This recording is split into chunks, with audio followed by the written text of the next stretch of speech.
thanks. Like, hey, Scoob, did you hear Nikki Blake is hosting a Scooby-Doo panel? No. Yeah.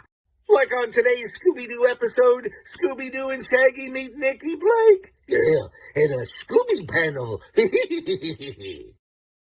Like, we need to get this puppy started.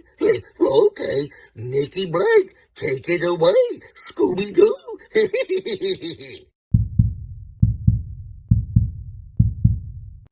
Welcome to the Scooby Panel. I'm your host, Nikki Blake from ScoobyAddicts.com, and today we are talking about could the gang survive in 2026? Before we begin, I'll have everyone introduce themselves, and Wendy, will start with you. Hi guys, I'm Wendy BRYDGE. I'm a commissioned artist, and I've been collecting Scooby for over 30 years. Joel? Hi there, I'm Joel from the YouTube channel Planet Scooby. So imagine it's 2026. It is 2026, but the gang pull up to a haunted house and there's free Wi-Fi. Okay. So the whole point of could the gang exist or survive in 2026 is could they still function the way that they would have functioned in 1969, right? So would splitting up even make sense because you have GPS on your phone, you have apps that track people like Find My Friends. Splitting up seems kind of pointless in 2026, right? When you have all these things that you could use. Cameras, there's cameras pretty much everywhere. If they can log into cameras, they can just look at locations and not even have to go to them. Thoughts, Wendy? All valid points.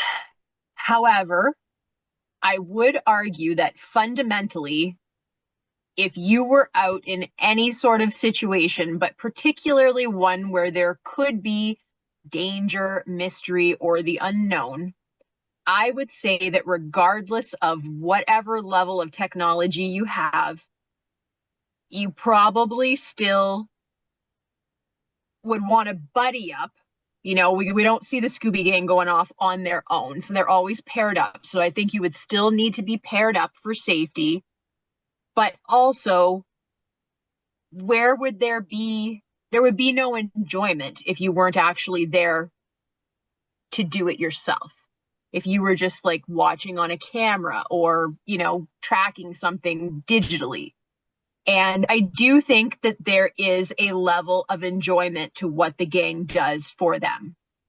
I think that while, yes, primarily they are out to help people, I definitely think if they were not enjoying the mysteries and enjoying exploring and things like that, I don't think that they would be doing it. I think that they would find reasons not to do it. So it would be interesting to see them trying to do it. I kind of feel like they're also resourceful too, that just on like a matter of principle, especially Freddy would be like, I don't need your GPS. I can tell direction just fine. And would want to just, you know, go old school. That's kind of, I think, the biggest thing as far as this whole topic in my mind is that if you took the gang that we know from 1969 and you gave them this world that we have, I feel like every single one of them would still be an old soul who would be like, I don't need the tech. Let's go old school and let's just, you know, let's just go out and do it. Okay.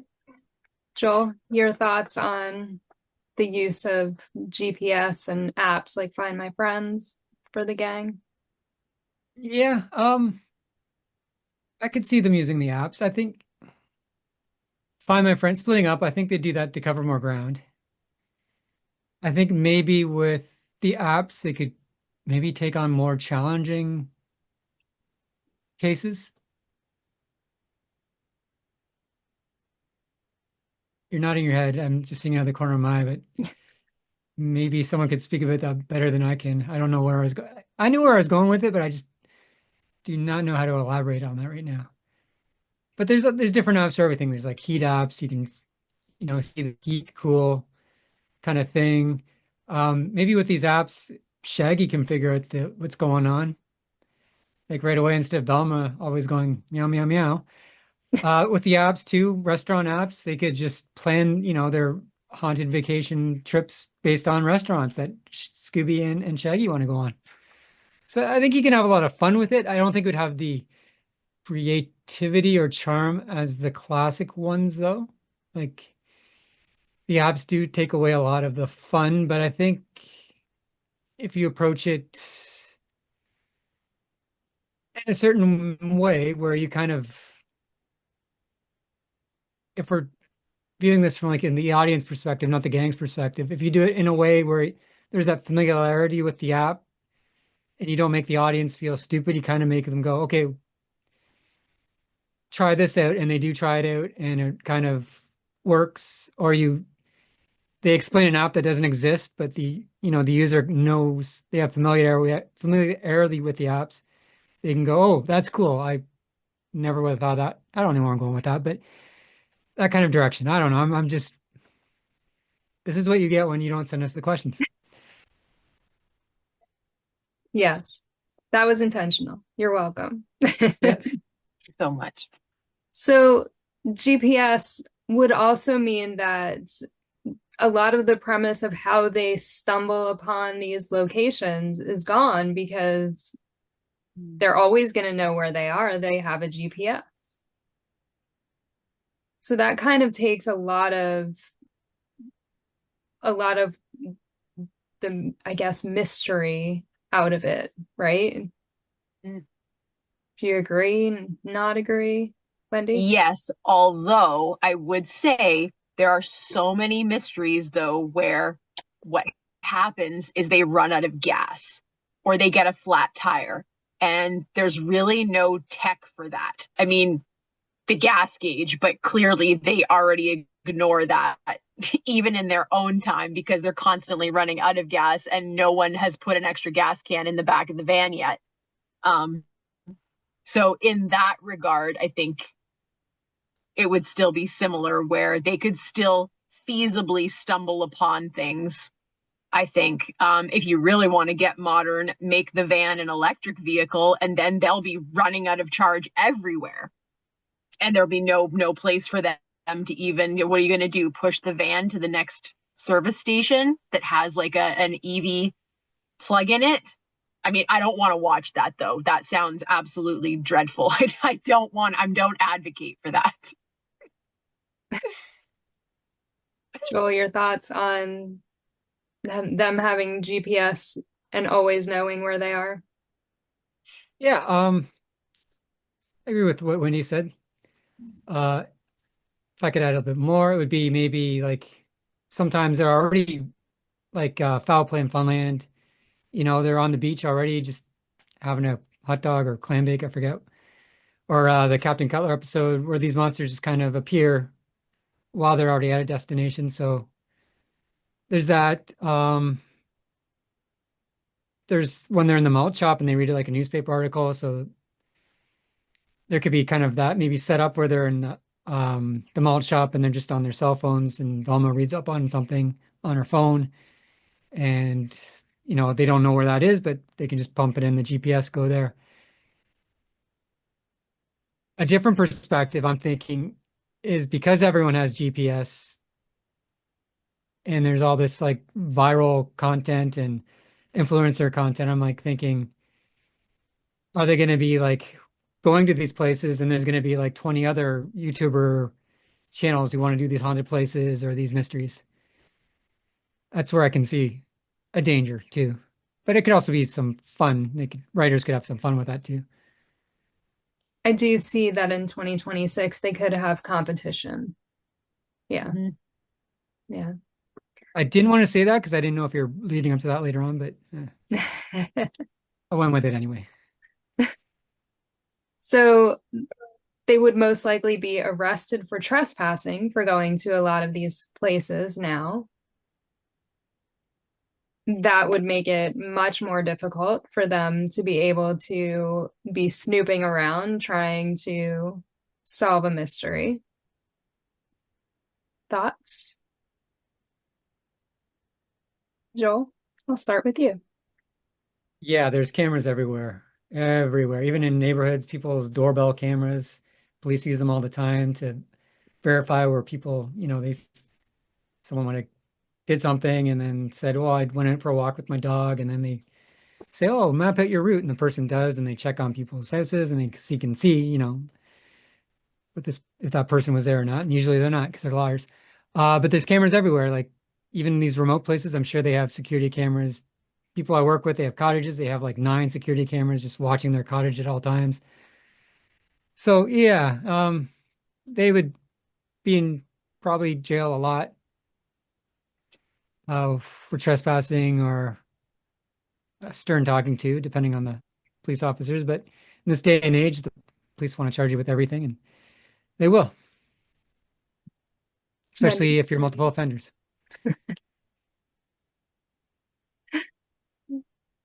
Oh, hmm. You know, I don't,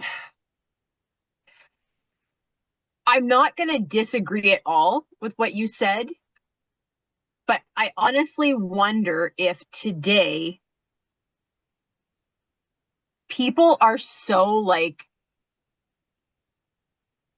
they don't give a shit about anything.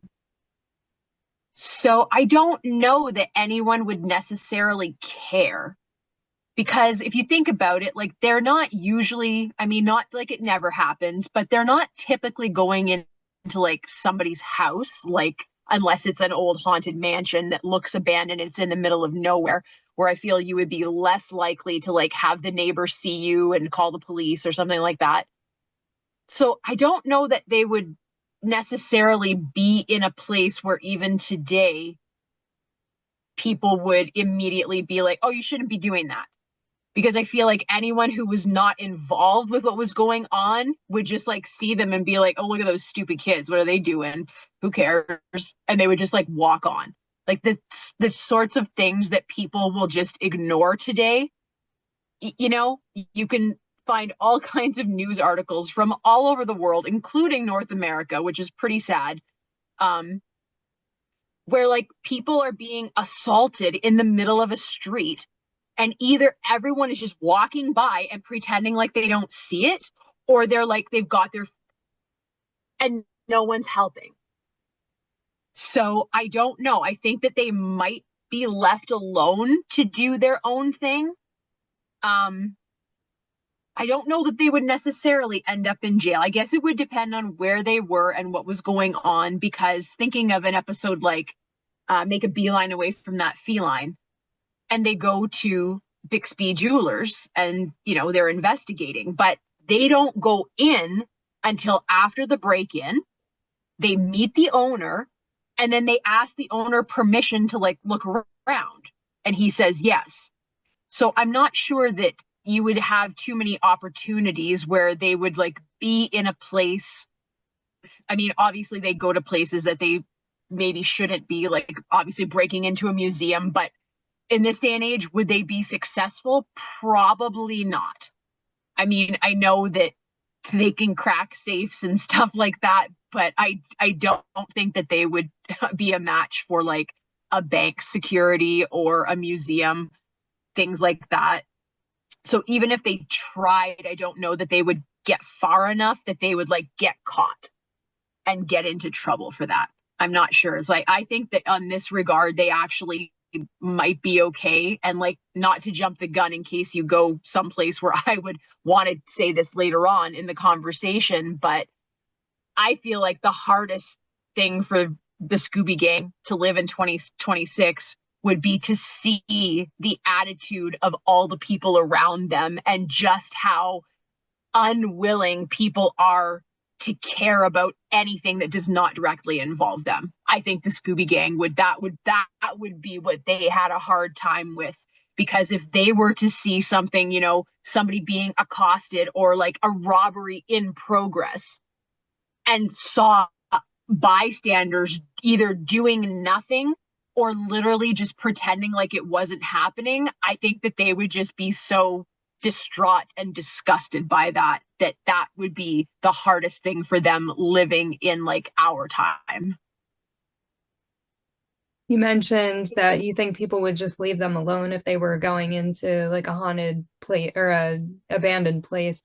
I think it might be the opposite in 2026. I think people would follow them and be recording them, and they'd want to, be putting them on Instagram so that everyone can see what they're doing. And yeah, definitely invasion of privacy. But I guess if they're hanging out at abandoned places, they're trespassing technically. So, Sure.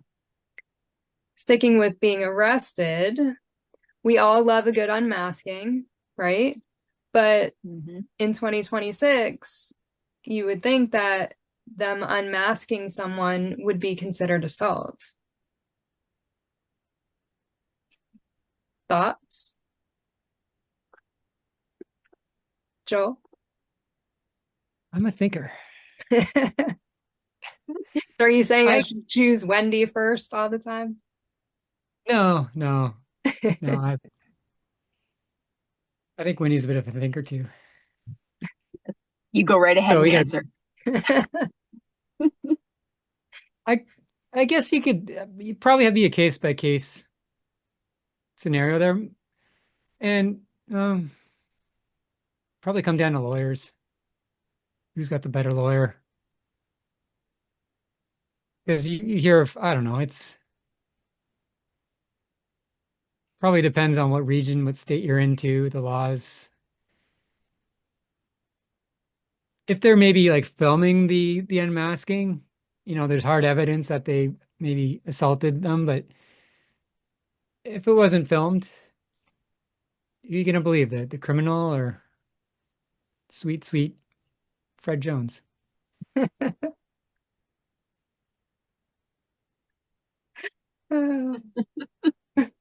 Wendy?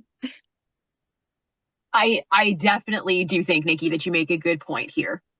And I'm sure that we have talked about this story before, but like this is real life in Canada. I mean, you think that a citizen's arrest is a legal thing, and technically it is, but someone was like either robbing a place or they were mugging somebody. I can't even remember. It was about 10 years ago or so in Canada.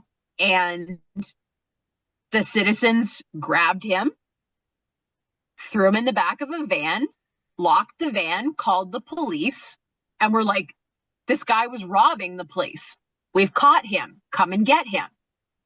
And they all got charged with kidnapping. Now, the case fell apart, but again, it probably came down to lawyers, which is ridiculous.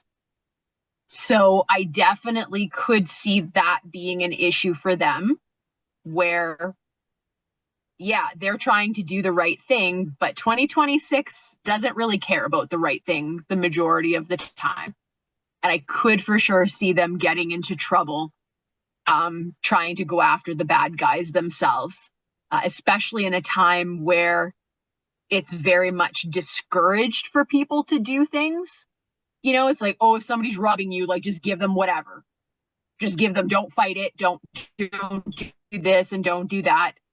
Which I do in principle understand that from like a safety point of view. Like, is your purse worth your life? Like, no, I do understand that.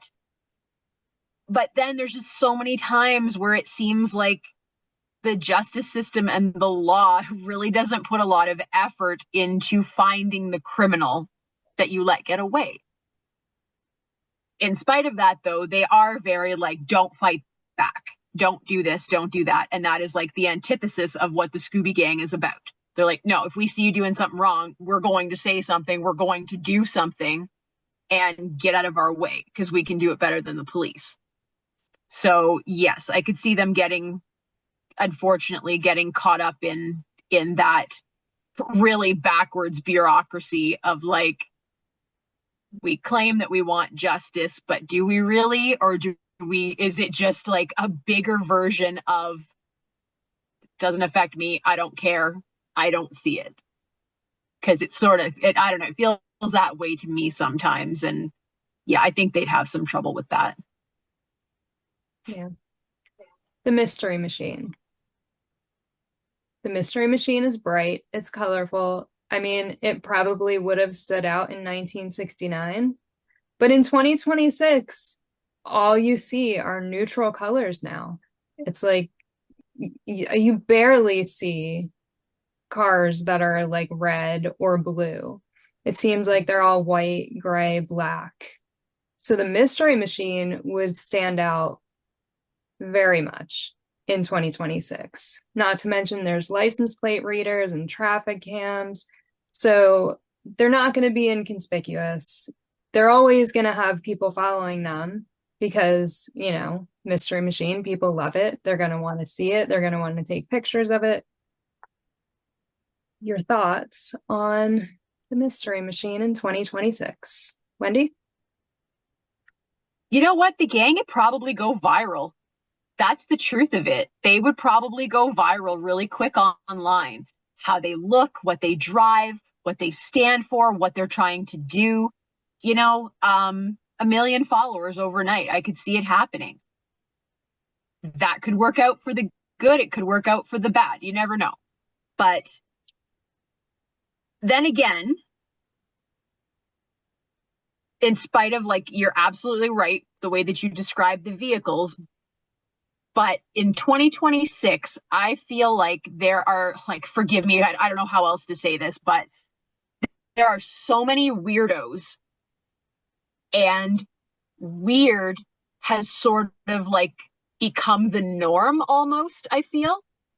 So I almost feel like the harder that people try to stand out now in 2026, the more they blend in because everybody's sort of doing it. At least what we see on social media, which, let's be honest, for a lot of people, you live in a small town, you don't travel a lot, your view of the world is probably in large part what you see, like, on your phone, on your computer, on a social media app. That is what you're seeing, as opposed to, like, you going out and, like, living in it. So I almost wonder if the novelty of the Scooby Gang, and in particular the Mystery Machine, would wear off really quick, and they would quickly become just like any other weirdo that, you know, dresses vintage or, you know, drives a weird looking vehicle or something like that. So yeah, but again, that is based on reality being social media. Because what you're, like you say, I don't know that I've ever seen, I mean, I think like the weirdest or flashiest vehicle that I've ever seen, like, in my town is probably mine, because it's a black car with flames on it. You know, that's probably it. I saw an orange car one time, but you don't really see anything that's like over the top. But I see tons of it online. Every time I turn on the computer, I see a lot of that. People dressing very crazy and colorful and things like that. You see a lot of it. And I think that that is probably where a lot of people are taking in the world, is through that avenue.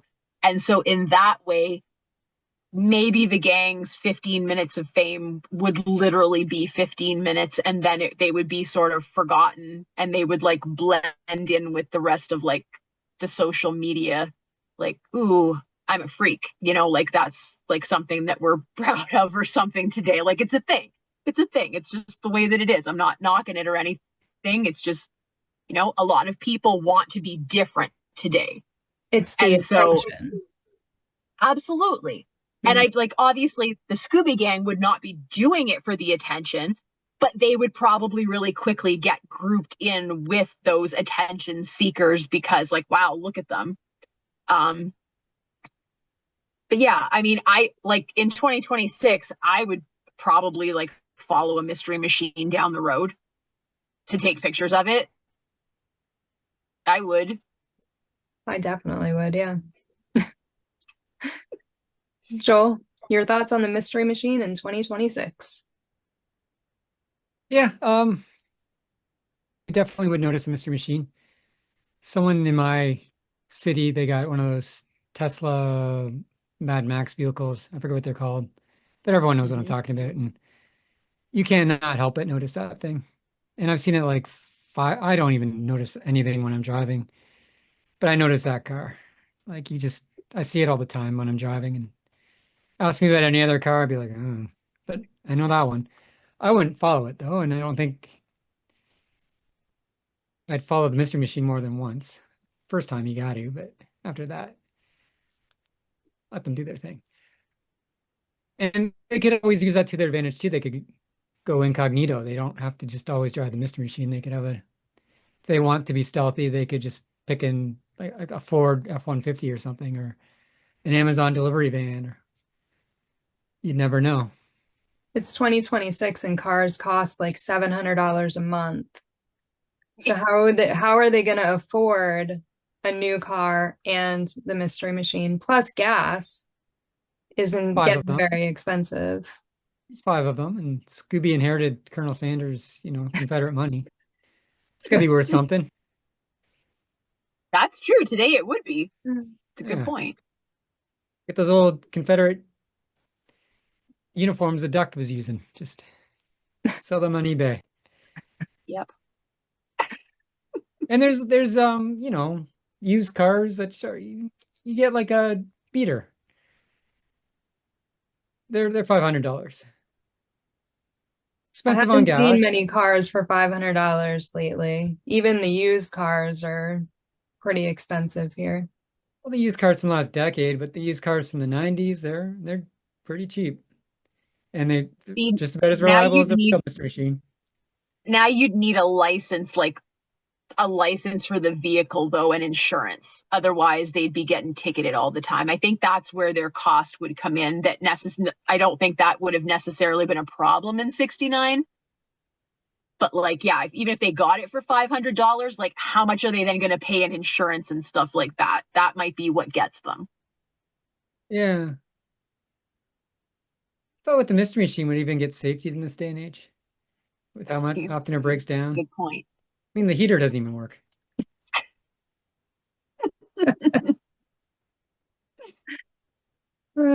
So in 2026, doing research would be much easier. So they would not need to go to a library anymore. We would never get that book scene with all of them because now they're all going to be on a computer or on their phones doing research from wherever they are.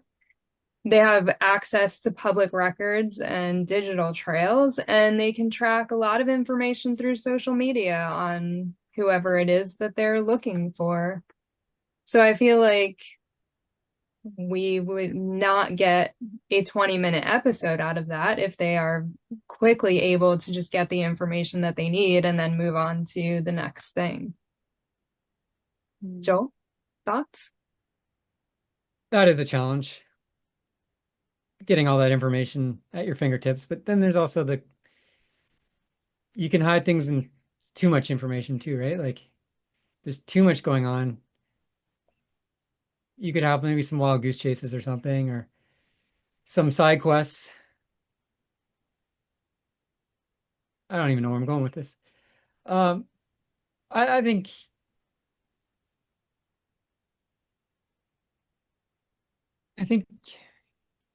it's a great panel. It's a great discussion. And with a lot of TV, how they're solving it is just not having anything take place in modern age before cell phones, right? Because it's just more fun. So to get around it, you just need in this age, it's doable, but it takes a lot of. It's challenging too as a viewer too. Like, my mind's splitting in all these directions, but it's challenging to modern audiences too because while you're watching something, you can Google something and look it up and figure things out. But the base of a mystery sometimes is the red herring, right? Or it's the MacGuffin. It's the MacGuffin. If you know Hitchcock, he's like, well, the MacGuffin is the bomb in the suitcase that the audience knows about, but the Scooby-Doo doesn't know about. Not that Scooby-Doo ever had bombs, but you kind of get the drift. Maybe you just put the audience in on what's really going on, but have the gang clueless and maybe struggling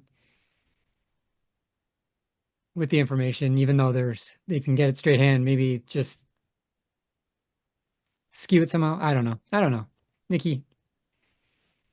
You have these questions, but you answer your own questions while you say them.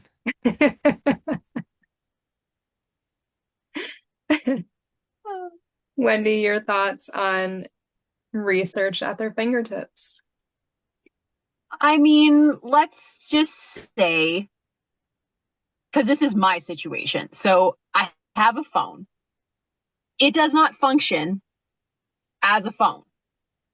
And I can only do things on it when I have Wi-Fi. So for me to be out in the car, if I wanted to do research on my phone, I need to find some place that has Wi-Fi. Now, yes, I understand in a big city, pretty much everywhere you go, there's free Wi-Fi. My town is not like that. Where can you get free Wi-Fi? The Chamber of Commerce, McDonald's, although if you are not inside, it is very spotty. Recently, my bank got free Wi-Fi. And other than that, like Tim Hortons, and that's it.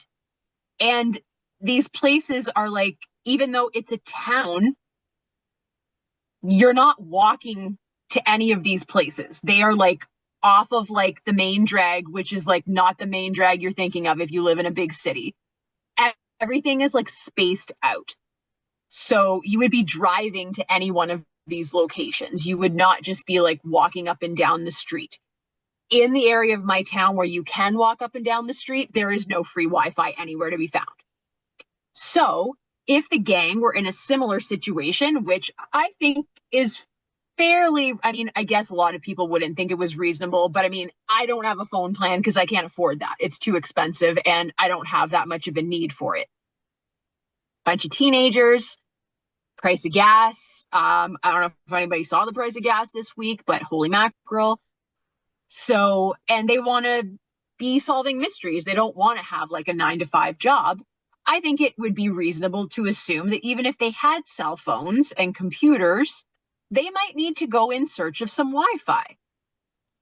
They could go to, I mean, not our library, at least not as far as I know, but like I'm sure libraries in the city, you could go there for your Wi-Fi. The malt shop, like modern day Tim Hortons, you could get a fun scene of them having a coffee or a malt or whatever while they're doing their research. Only they're on their phone instead of like looking at the newspaper. I don't know. I buy a newspaper every week. I subscribe to my newspaper, and then there's a free one that I go and get as well. So like, I don't know. I think there's still enough non-techie things today. And there's like just enough of us that are like, not that we're anti-tech, but we're just, you know, like, give me something on paper. I want to see that. Give me a book. When I want to look up something, I mean, sure, I'm going to use Google. I love using ChatGPT for certain research things. But to be honest, if it's really important to me, I'm going to go into my library and I'm going to look it up in my Encyclopedia Britannica or any of like the thousands of research books that I have. I'm still going to do that. I still do that. So I don't think it would be so far-fetched to see them do it. If you watch any kind of like modern day, like right now I'm watching Castle, which is like a police procedural with like a very fun vibe to it. They do go to those places. And even if they're using a tech device, they're still like in the library. They're in like the big hall. They're in these different things. They're looking up files and stuff. So I think you could still do it and make it interesting. Like when you first said it, it was like, oh my gosh, that would be so boring. And what are they going to do? And then again, you look at like how much, I don't even want to call it misinformation on the internet. I just want to call it like straight up BS, where, you know, you look up one thing and you get like 5,000 results. How many of those results are actually factual though? And anyone who has done any type of research on the internet knows you can fall down a rabbit hole that lasts for hours. And really all you're doing is trying to get to the root of what you started out searching. And there's just so much other crap in with it. And so much of it is just like people's opinion. Like, I don't want your opinion. Someone show me the facts first. That's what I want, the facts. So it might not actually, like, technology might not necessarily speed up the mystery solving process or streamline it or make it easier for them to like find clues and decipher things in some ways. And I don't know, maybe this would be the tack that they would take if they were writing a Scooby set in the modern day, would be like, how is the tech a hindrance to them? And how they are like relying on their old school lack of tech to like get stuff done. Where here's a record book. It's not somebody's opinion. You don't have to like sift through it and be like, okay, well, that sounds right. That doesn't. Now we got to double check this. It's like, no, if you're in the Hall of Records, you can probably believe the record that you're looking at, as opposed to a Google search, which who knows? Who knows if it's right or it's not? So I don't know. I'm kind of intrigued by this now, because this could turn people away from tech, which I would be all for. I'd be like, yes, old school all the way. And maybe that's what Scooby Set in 2026 would do, is be like, you don't need your phone. You don't need Google. Go out and read a book. Go out and solve the mystery yourself. And if you see somebody mugging somebody, punch them in the face with a baseball bat, and then back over them with your car and tell them it was self-defense. Please Sweet don't Freddie knock over Jones people could with get your away with it. car. Please don't hit people with a baseball bat. I mean, if We do not condone violence on the Scooby panel. if they are assaulting other people, if you see somebody assaulting somebody else, that's what I don't, not just random people. They have to deserve it. So going off of something that you said with there being a lot of misinformation on the internet, the gang are always looking for clues, trying to solve a mystery. But how are they going to solve a mystery if they come across AI videos or AI pictures? And if half of their clues are fake, then how are they solving mysteries? Joel? That would sort of be built into that specific case, though, right? Like every case is going to have misinformation. They would have to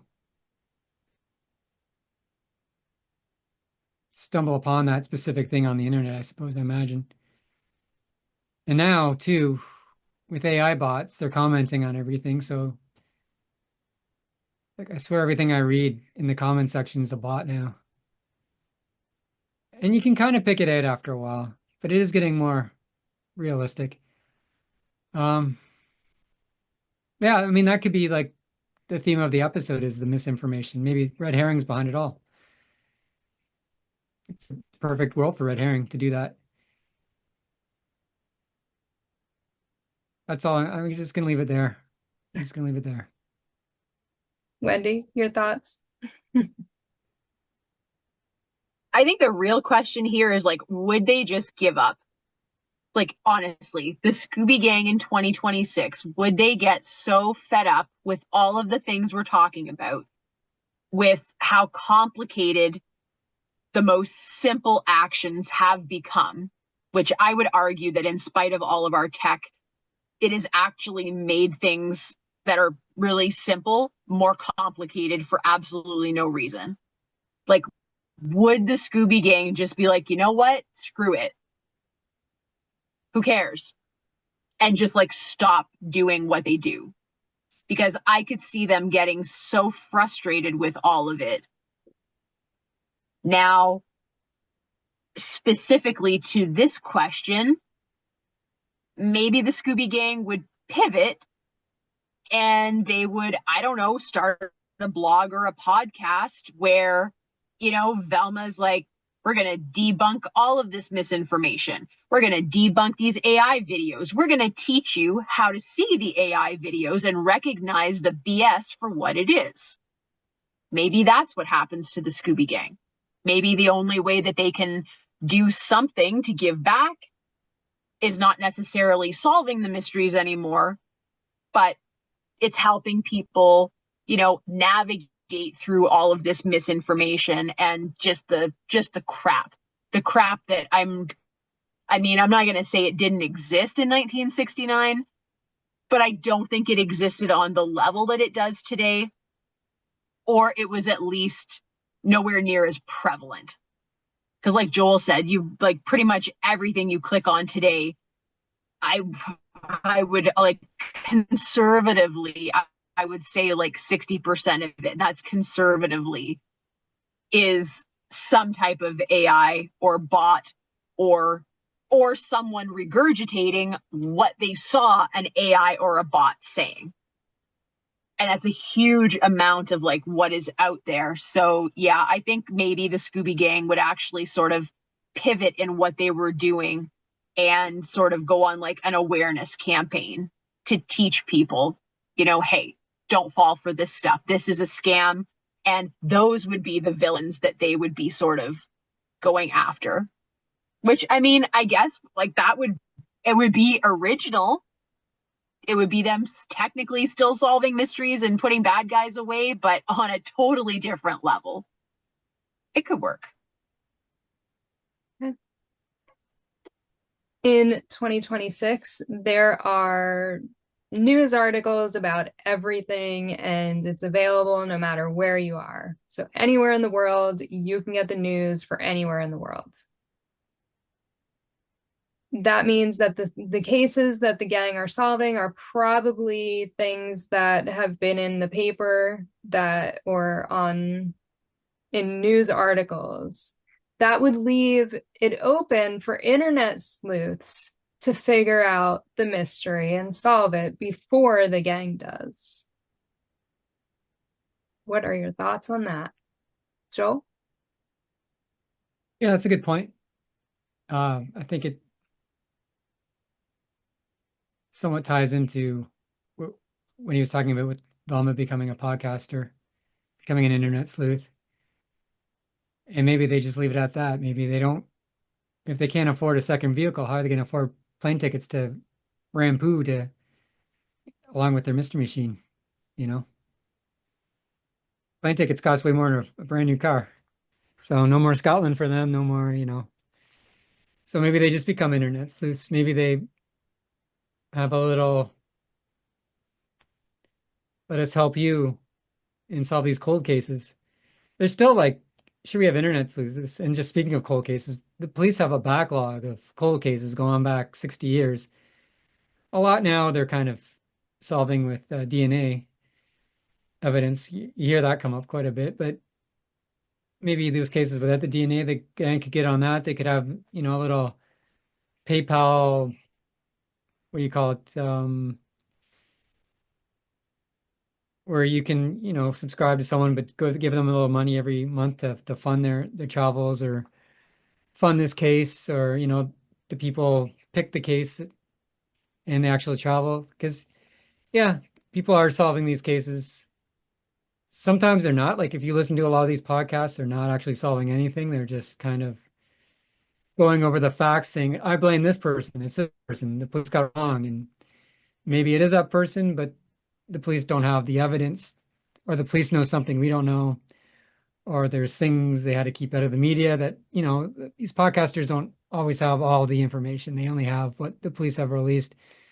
And I don't want to poop on the police either way, but usually there's good reason probably why they're withholding that information. I would hope. There could be corruption too within the police. I don't know. I'm just whatever. You can go mad thinking about all these sad cases where it might seem obvious to you who it is, but maybe there is a reason why it isn't that. And I'll just end there because Wendy's dying to answer this question.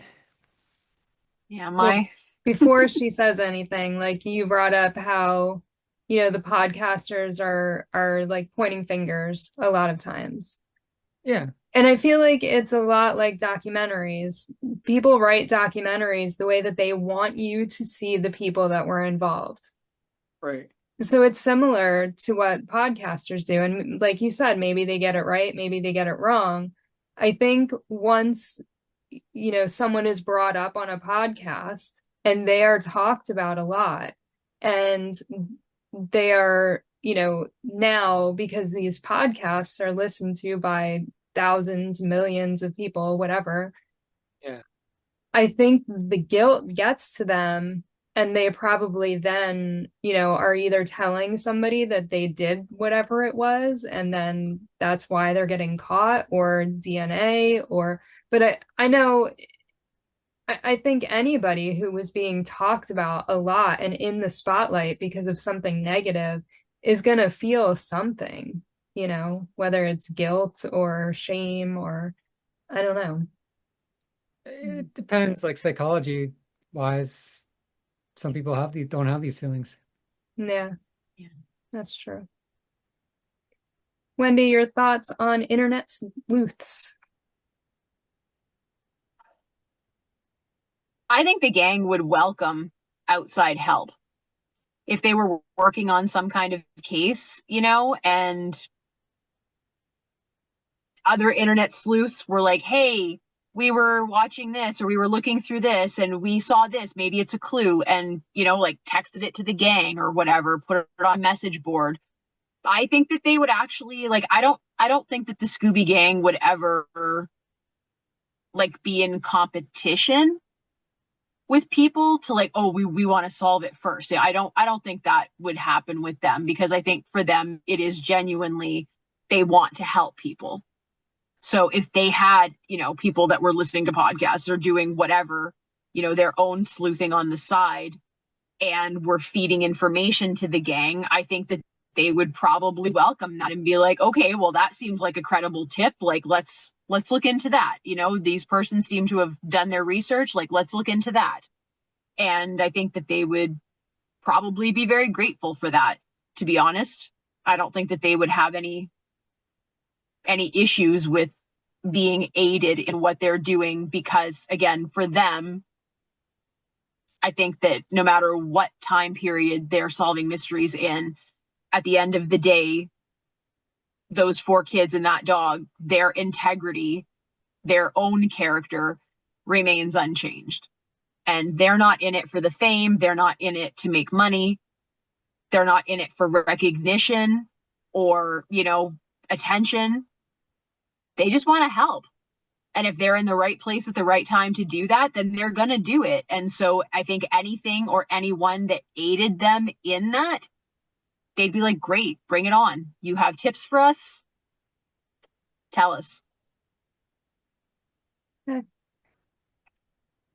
Fred likes to build traps, and they don't always work. Would he continue to build traps, or in 2026, would he buy them on Amazon? Joel? I think Fred would continue to buy them because he's a tinkerer. He just loves, he might buy it on Amazon and reverse engineer it and improve upon it.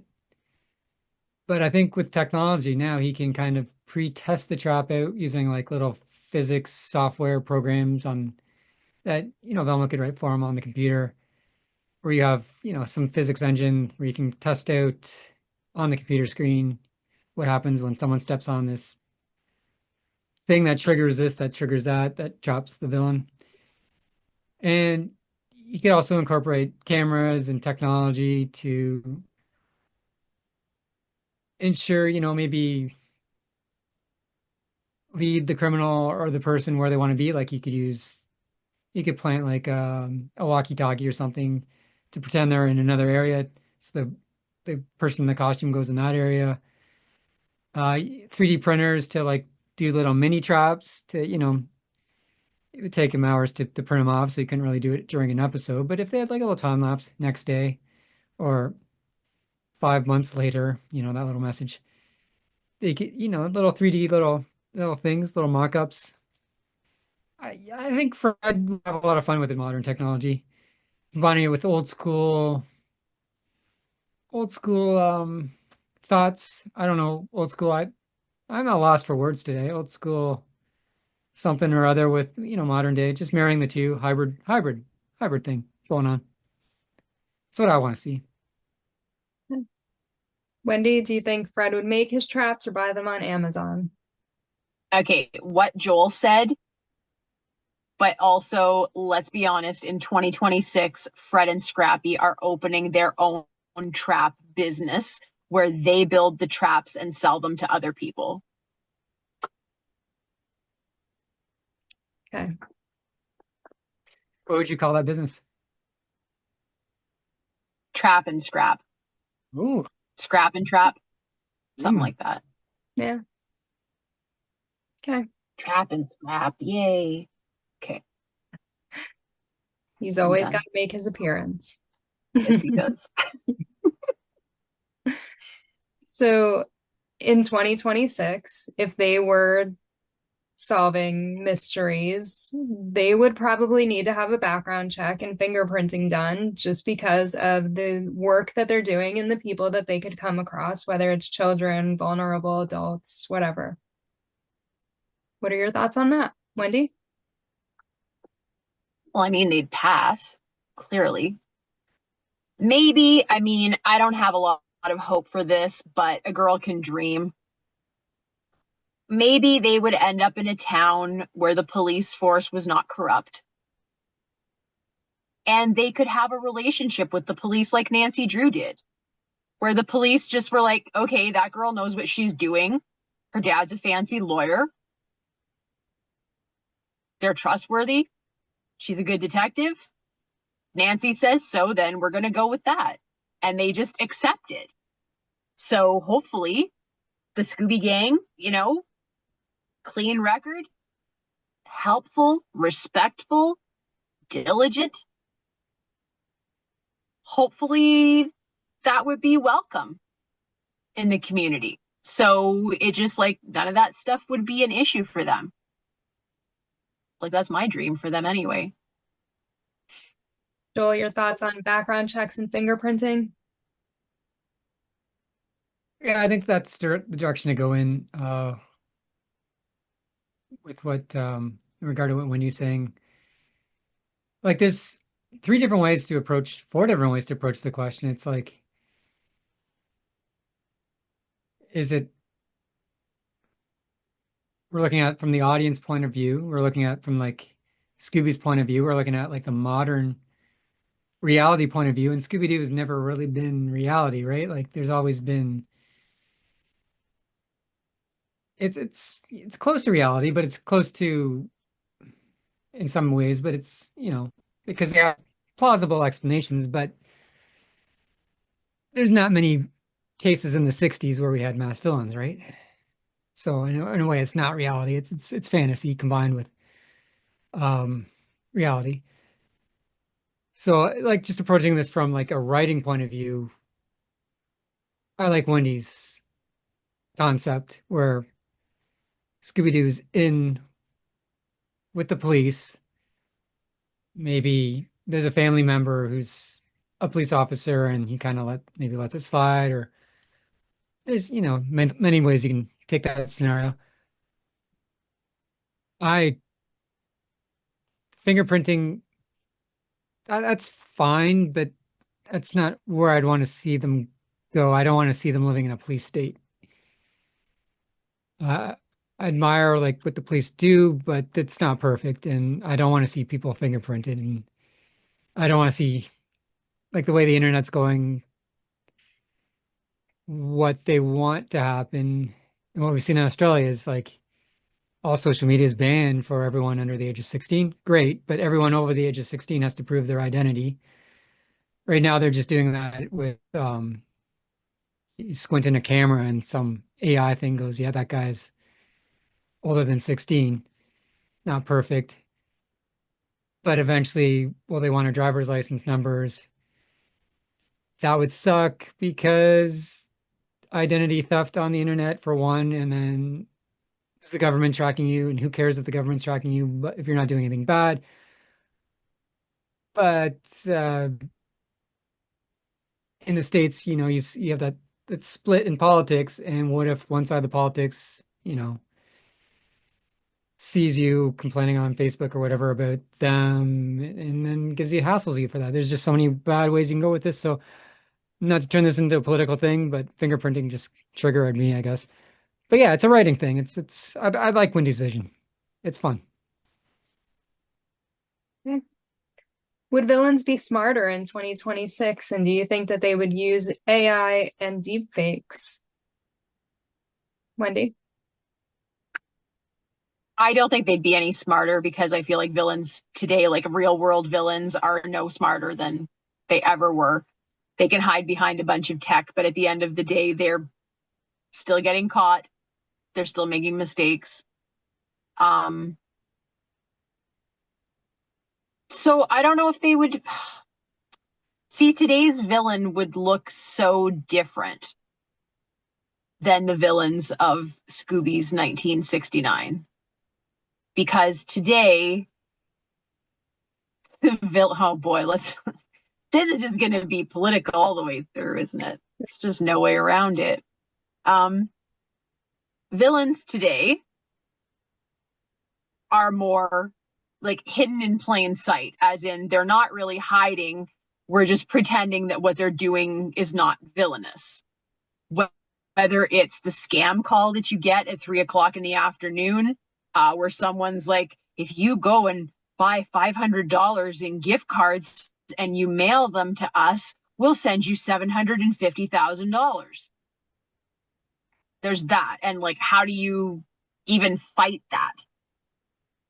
You know, they're not even in the same country as you. They're probably not on the same continent as you. How do you fight against that? It's the people in power. Not all of them, but, you know, getting away with things, hiding things, or just blatantly doing them and being like, I can do what I want. How do you fight it? It's hard. So I think that this is the point that would maybe take all of the fun out of a modern day Scooby set in 2026, because it would be too close to reality. And it would sort of like, I almost feel like it would just be like rubbing our faces in the fact that like, okay, there's all of this BS going on around you and there's nothing you can do about it at the end of the day, because it's corporate villains. It's legal villains, you know, it's hidden villains. It's villains that you can see them, you know they're there and what they're doing, but there's nothing that you can do about them. It's not just some random dude that works at the bank planning to rob it.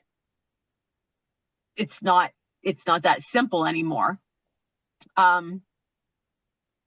So I don't think it's that villains have become more sophisticated. I think it's just that villains have become more evil. And unfortunately, the world around the villains has gotten more complacent. Going back to what I said earlier in the panel, where I would argue it is the majority of people, if something is not directly affecting them, they do not care. And they will pretend that it is not happening. So, you know, at the end of the day, like the sad answer to the overall umbrella question of like, how would the Scooby Gang solve mysteries in 2026? Unfortunately, realistically, I think the answer is they wouldn't. Because I don't think that 4 kids and a dog, no matter how good their intentions and how strong their integrity, could fight the villains of 2026. I don't think that they could. So yeah, that was really depressing. I almost wish I wouldn't have said it because now I'm depressed. But yeah, that. You said that people just kind of ignore things that are going on. And before you brought up like someone being beaten, you know, on a sidewalk and no one doing anything. I feel like a lot of that stems from people being sued for helping someone. And there's that liability. So if you get involved, you have that chance of being sued because, you know, maybe you broke up the fight, but someone broke their arm because of it. Or maybe someone was like not breathing and you did CPR and you broke their sternum and it punctured their lung. And, you know, I think it's easier to stay out of something than it is to become the liability. Mm-hmm. Yeah, very good point. Good point. There's that case a few months ago I think it was in Canada, and like some guy broke into a man's house with the intention of hurting him. I'm pretty sure he had a weapon, and the guy beat the hell out of him and put him in the hospital, and they arrested him. It did finally get tossed. They didn't charge the man in the end, but it had to go through, I mean, and it made like international news. And for like that's a sad reality of 2026, that yes, you do have to be concerned with your own liability just for doing the right thing and helping somebody. And that's, again, that's really sad, and I think the Scooby Gang would have a hard time trying to deal with that. Joel, would villains be smarter in 2026? And do you think they would use AI or deepfakes? Yeah, this kind of goes back to the writing perspective, where, like, let's go to just Mystery Incorporated. We have Professor Pericles, smart little bird. I think that's probably like the smartest Scooby-Doo villain off the top of my head, if we're going in terms of like technology. And that technology is now like 15 years old, 20 years old, however old Mr. Ink is. He had access to all these submarines and robots and things. And I don't love the series Mr. Ink.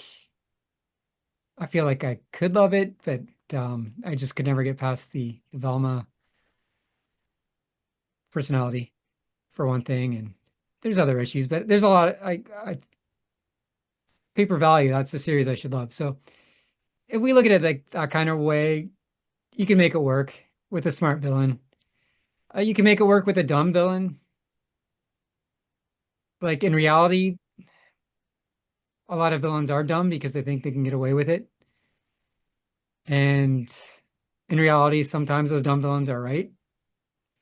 And it's not really a level of smartness that has them get away with it. It's just that we take for granted that people just aren't going to do that stuff sometimes. And I think with technology too, we become reliant on it and less vigilant, thinking that our valuables are safe when really they're not. There's always a backdoor entrance. There's always a scam. Like we have all these passwords to things, and most of our passwords are on the internet, and it's just a matter of how much money some Russian kid has to snag that file and how much effort he's going to put into taking our bank account. They're not going to go after usually average, because most people have negative funds in their bank account, but they're going to do some research, find out the wealthier people, and kind of get into their accounts and things like that. Yeah, I think it's just a question of writing, how you want to approach it. I think you could find a story at any given hour that surfaces on the internet that showcases dumb villains, smart villains. It's just happening all around us all the time. You see stories every day. We become kind of climatized to it. And I'm saying 20 different things at once. But I like the question. It's a lot to think about, and I'll just end there.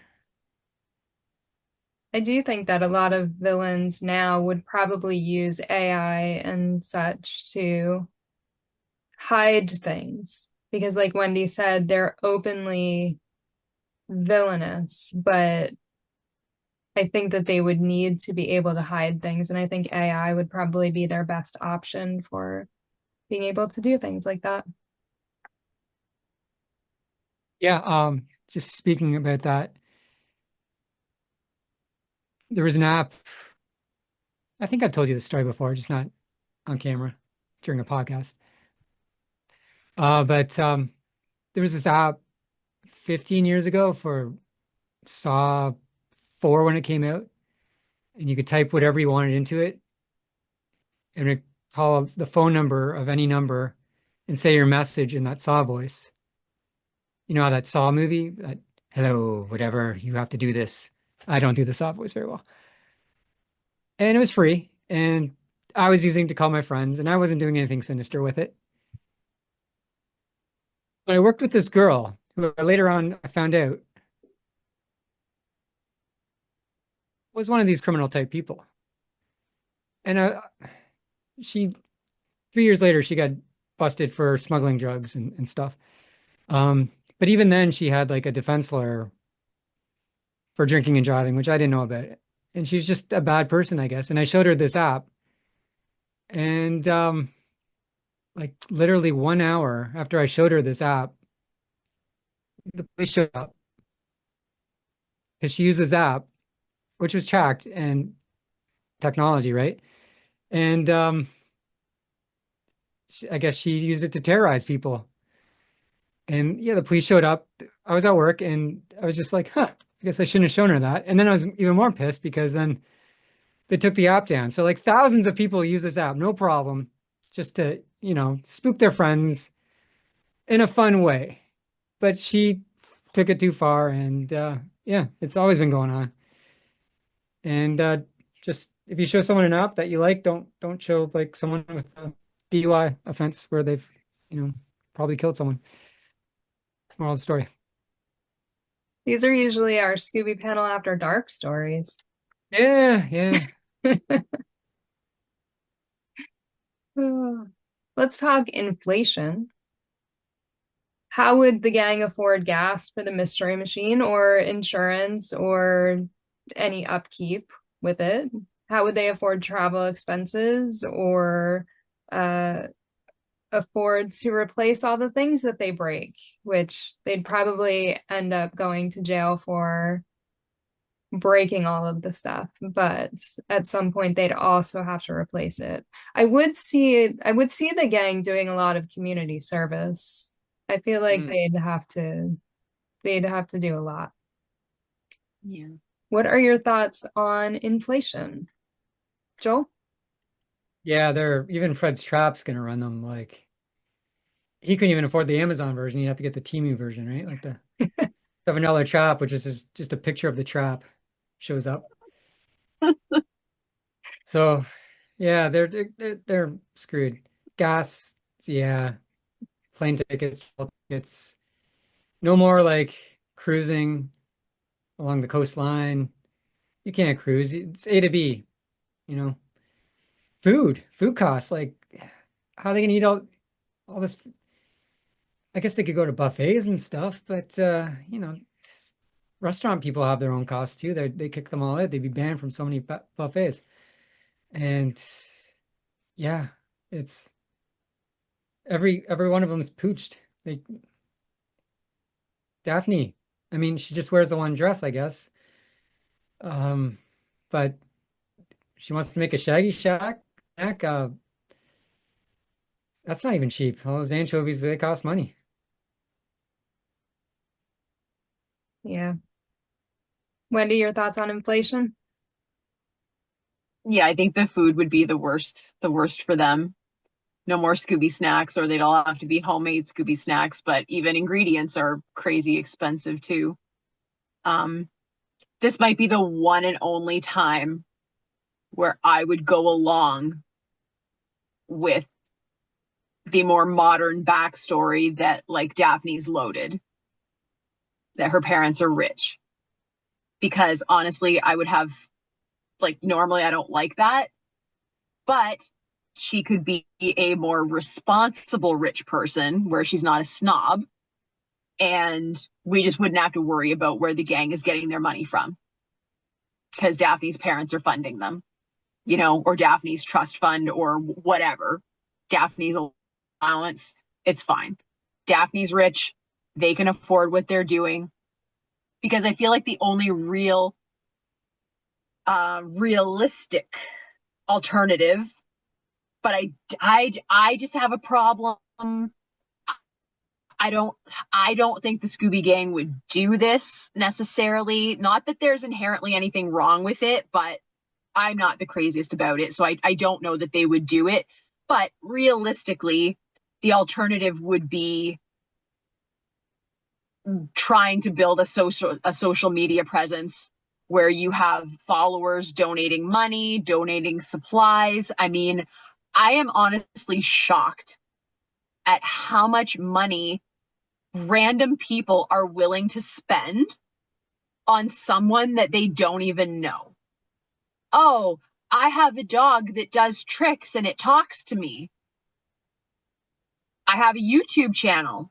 Somehow I got to 1 million followers, and now I do a weekly segment where I just open gifts for my dog from random people all over the world.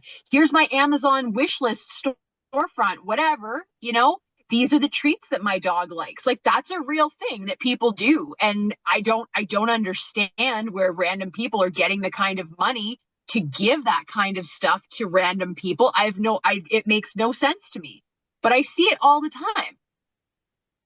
That is a viable alternative for them if they need money, is they just like crowdsource it. Is that the right term? Crowdsourcing it, where they're just like, hey, you want to donate money to us? This is what we're doing. Scooby's pretty cute, and he actually talks, so I don't think they'd have any problems getting, you know, people to give them money and treats and Scooby snacks. Probably, honestly, would probably have enough money to like donate some of it if they wanted to. Because I've seen YouTubers that do that too. They somehow, you know, they make like decent content. They make regular content. It's not weird or like provocative. And the next thing you know, they're like, they have a couple million followers and they're like, hey, this month's charity is blah, blah, blah, you know, and all the ad revenue from this video is going to go to this homeless shelter, whatever. I mean, that is a potential for the gang. I could see them doing that, and they would most likely be reasonably successful at it, that they could like fund their lifestyle. Before we get into the last set of questions, what jobs do you think the gang could have in 2026? And I'm going to read my list just because. I could see Daphne being an influencer or a clothing designer. Velma, a true crime podcaster. Fred, an escape room consultant. Shaggy, a food reviewer. And Scooby, an Instagram pet influencer. Wendy? Yeah, I like all of those. Those are good. Well, sticking to my idea that I think that the gang would probably try to stay a little bit old school. I honestly could see Shaggy very happily working at like Pizza Hut or some fast food place. I really don't think he would have any problem doing that, or like have like a side business of like an Uber Eats driver. Though I don't know how long he would do it for, when every single place that he got to, he's like zoinks, I don't know where the food went. It's gone. You know, maybe that wouldn't last long. For some reason, I also could see, I see Shaggy like delivering things. I could see Shaggy being an Amazon driver, to be honest. I don't know why, but I could see that being a thing. Velma, I could see going into like research, maybe agricultural research, or, I mean, she could go into like forensic research as well. There's all like any like traditional form of research. I could see her going into that, with the potential to perhaps at some point transition into being like a professor of some sort. Fred, for some reason, I could see Freddie having a car dealership. Would he only sell mystery machines?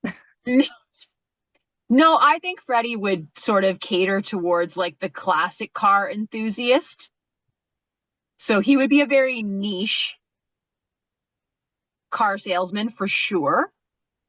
But I think that he would, again, looking for revenue to support themselves, depending on where they were, like let's say they were in California or something, I could see Fred having this like specialty car shop that catered to the rich people that are running like literal classic cars that are worth like, you know, hundreds of thousands of dollars, fancy detailing shop, you know, a paint booth, like over the top but I see Freddie sort of going into something like that.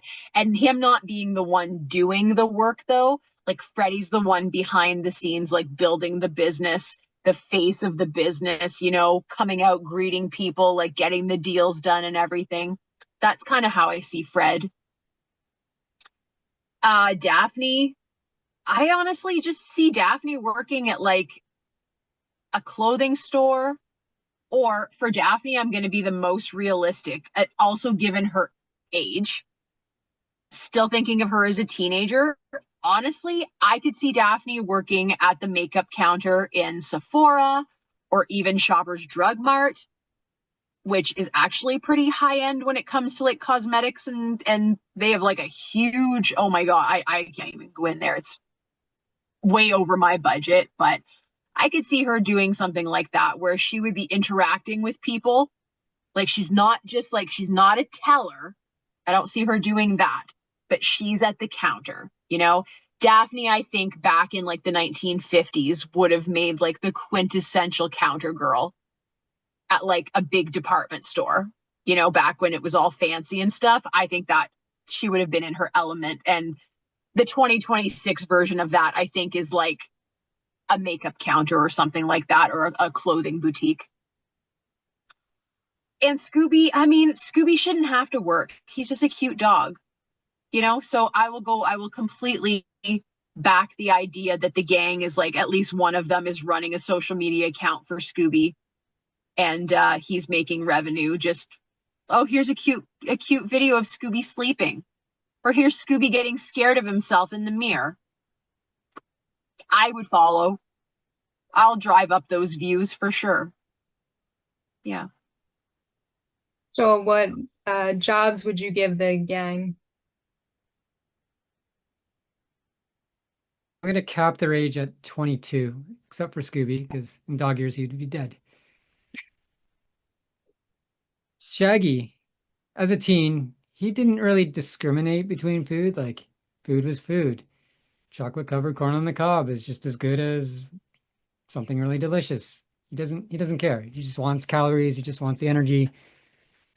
So I would put him, I think at 22 have more of a refined taste,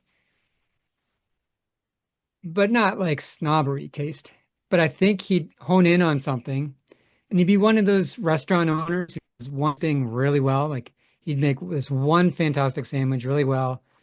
He'd The hours of his restaurant would be like from noon till like 3, and then it'd be just all sold out. People would line up at 8 a.m. to get this sandwich, and they just constantly come to him. And he'd also like do some Instagram on the side to promote the thing, and he'd get some good leads with that. Maybe he'd be featured in another commercial for a Super Bowl ad where he's like this foodie Instagram influencer. And I think that's what he would do at 22. Velma, I think, would want to rate mysteries, but she'd also be in school for, I want to say, archaeology. I don't know why archaeology, but I just want to go with archaeology. I think she has a bit of the travel bug. Wants to travel more. She wants to get out more. I think she wants to maybe solve mysteries in the past. But she's writing these modern mysteries, but she sucks at it because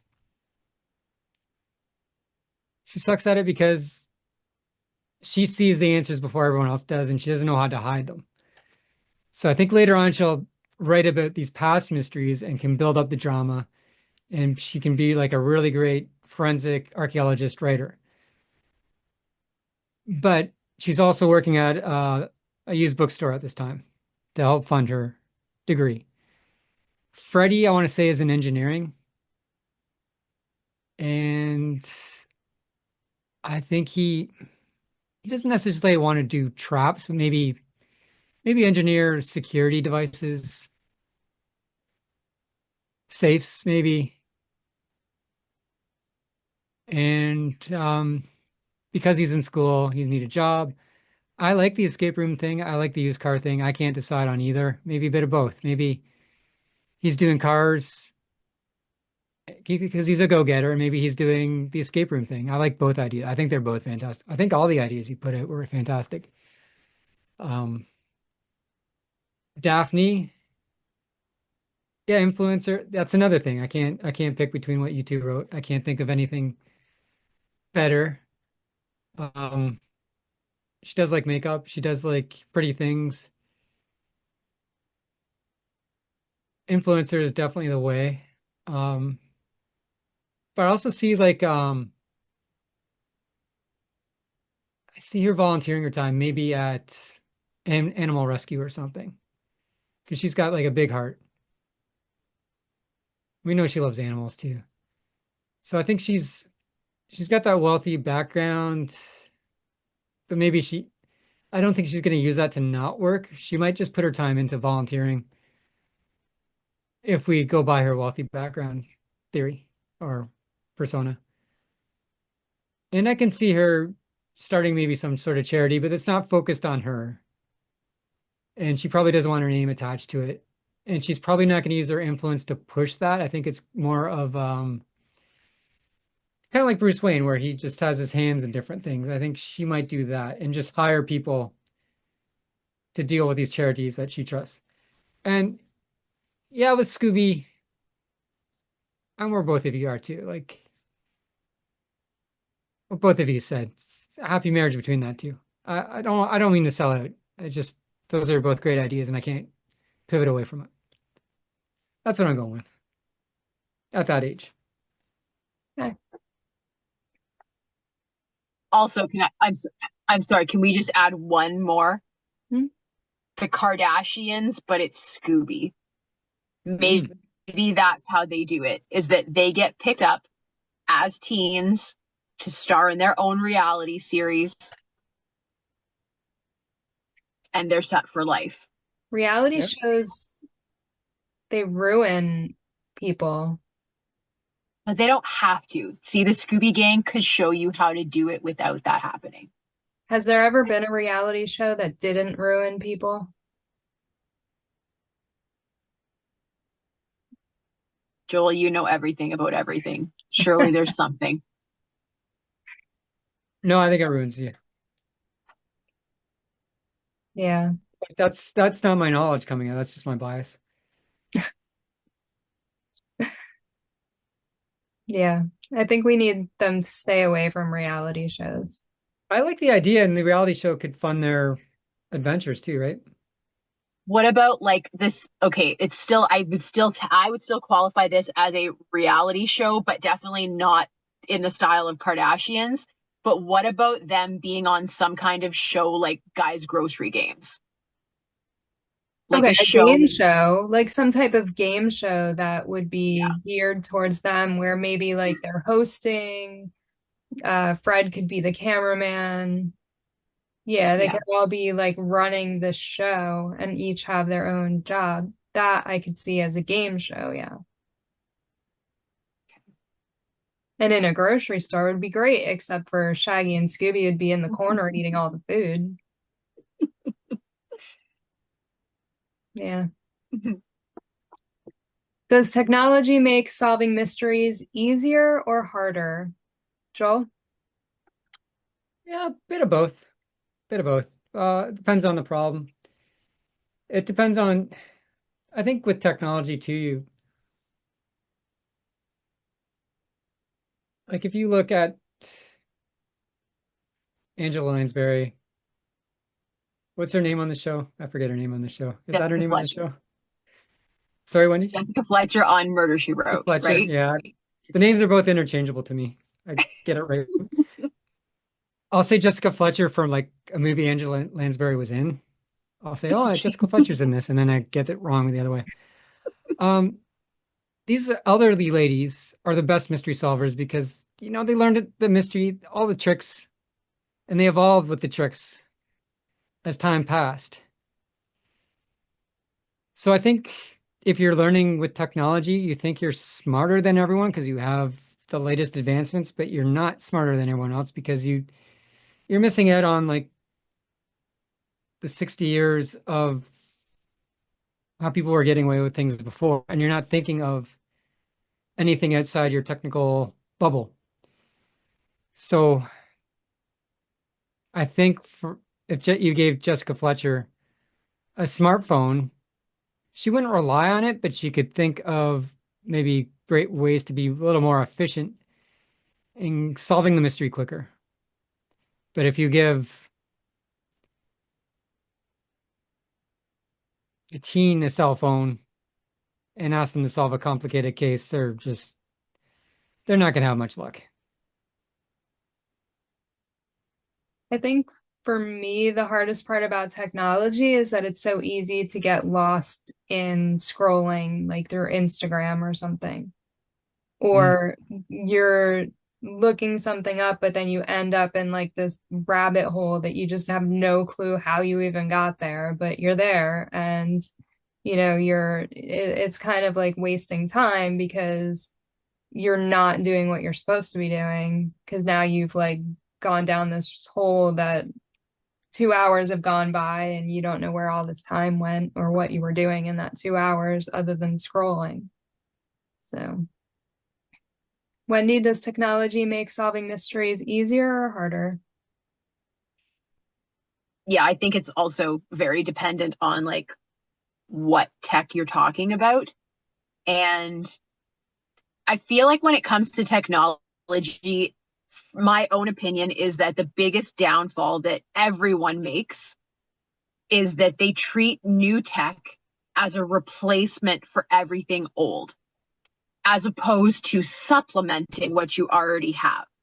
So if you work in any kind of profession that involves some kind of tools, art, medicine, cooking, I mean, almost everything requires some level of tool, even computer repair or, you know, coding and stuff. Like there are tools involved with that. When you are building your toolbox, the purpose of the toolbox is to give you the best that you can find, that you can afford, that you know of, to help you get the job done as efficiently as you can. And correctly as well. It's not about speed, it's about knowing how to do your job and doing it correctly. I think when it comes to technology, people should be much more selective with what they let that technology do. AI right now. Is AI an evil? It can be. In and of itself, though, is it bad? I don't think it needs to be. Just because something can do something doesn't mean that it should. So when you go back in the 1950s and 60s where they were like projecting into the future and like, oh, the home of tomorrow, and there's going to be robots, you know, like washing your laundry, doing your dishes and things like that. And it's like, here we are, and the robots are like making art. Where's the robot that's cleaning my laundry? You know, where's the robot that makes my bed? So when it comes to using technology, you take the skills, kind of like what Joel was saying with like these old ladies, like they have all of these years of experience. Well, experience in and of itself is a tool as well. Everything that you learn can be a tool. So you take all of like the best parts of everything. So like tech from this level, tech from this level, tech from this level. Well, this should not do away with those other two. This one should build on this one. This one should build on that one. And you take the best from each one so that you end up with a thing that does everything.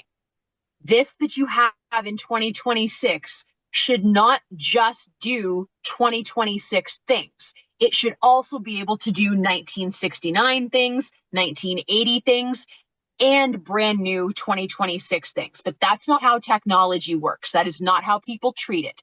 They constantly treat it as if the new does away with the old.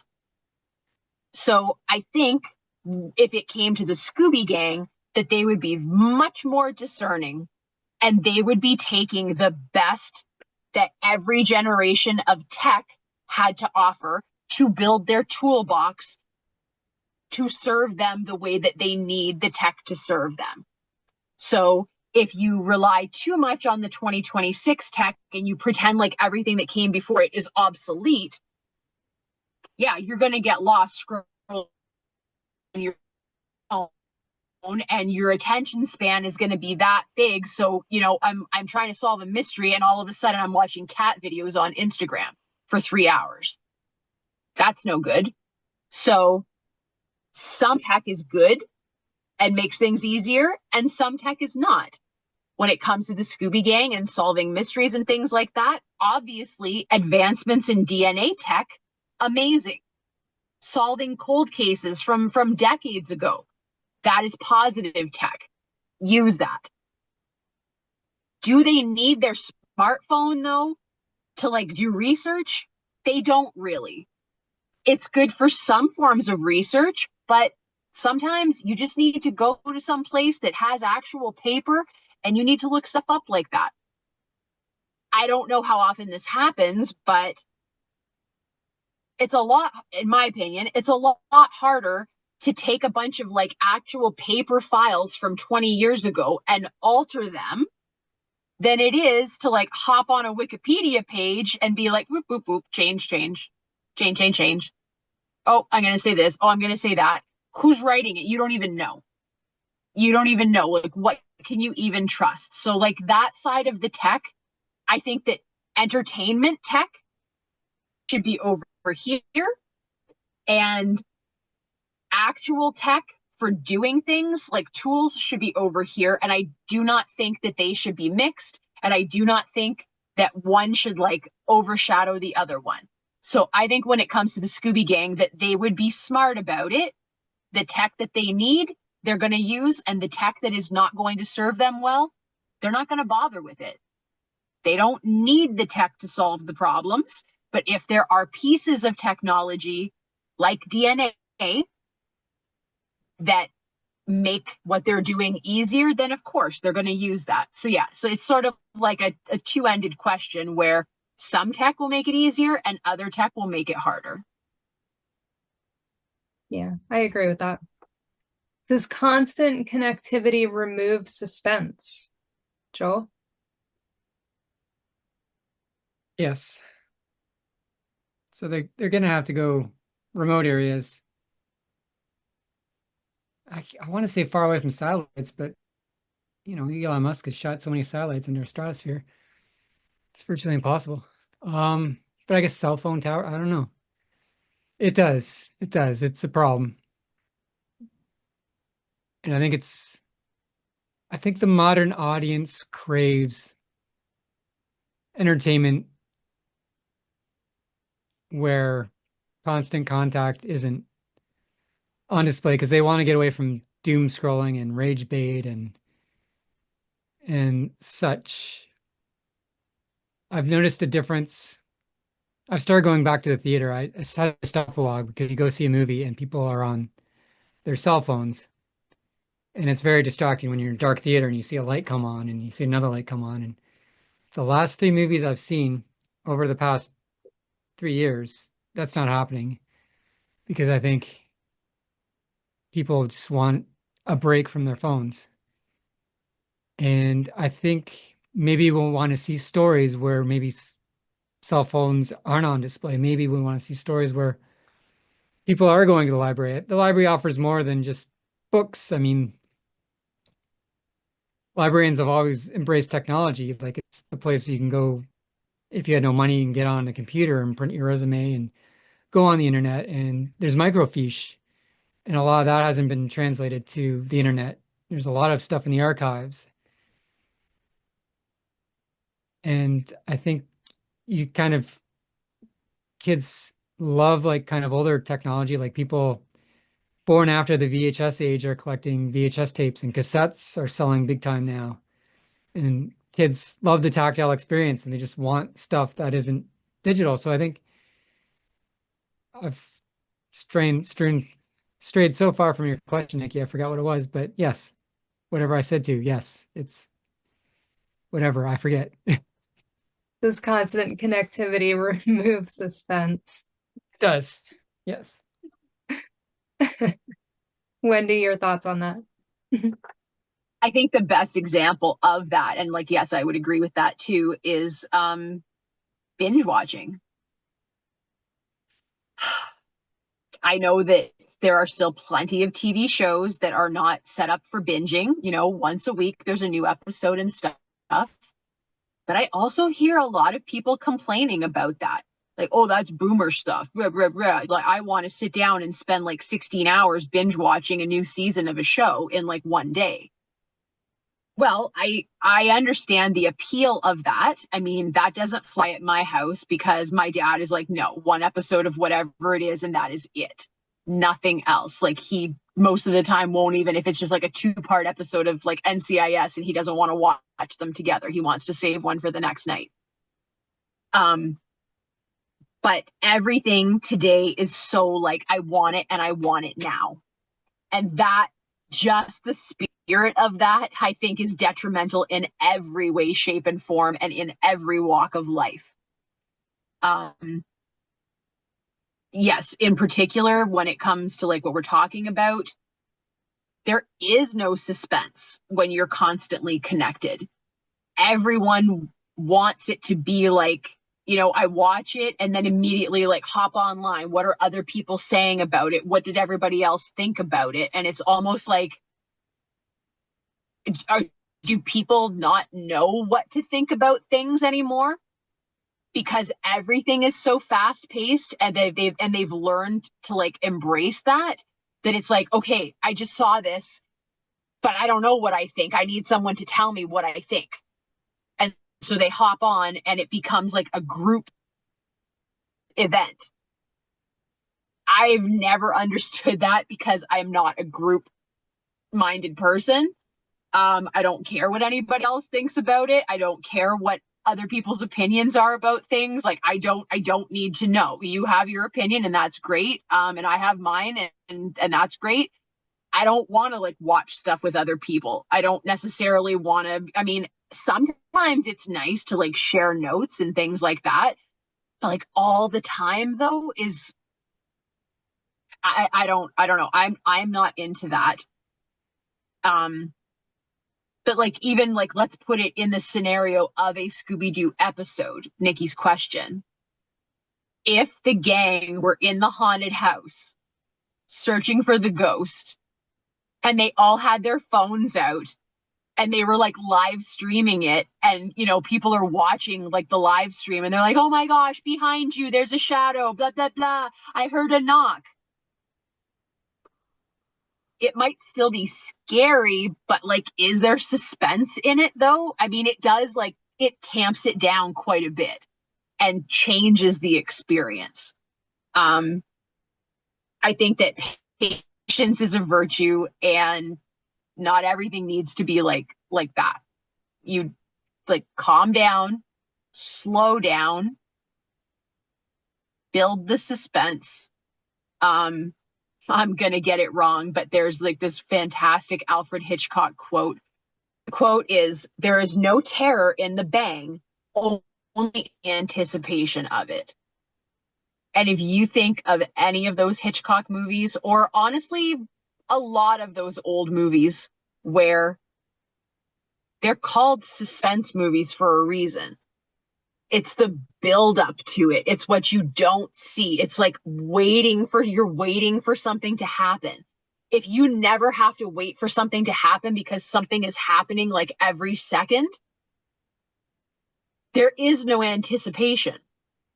And I don't really know how to put into words like why that's a bad thing, and like how that detracts from so much of your life. I don't know how to put that into words, but it does.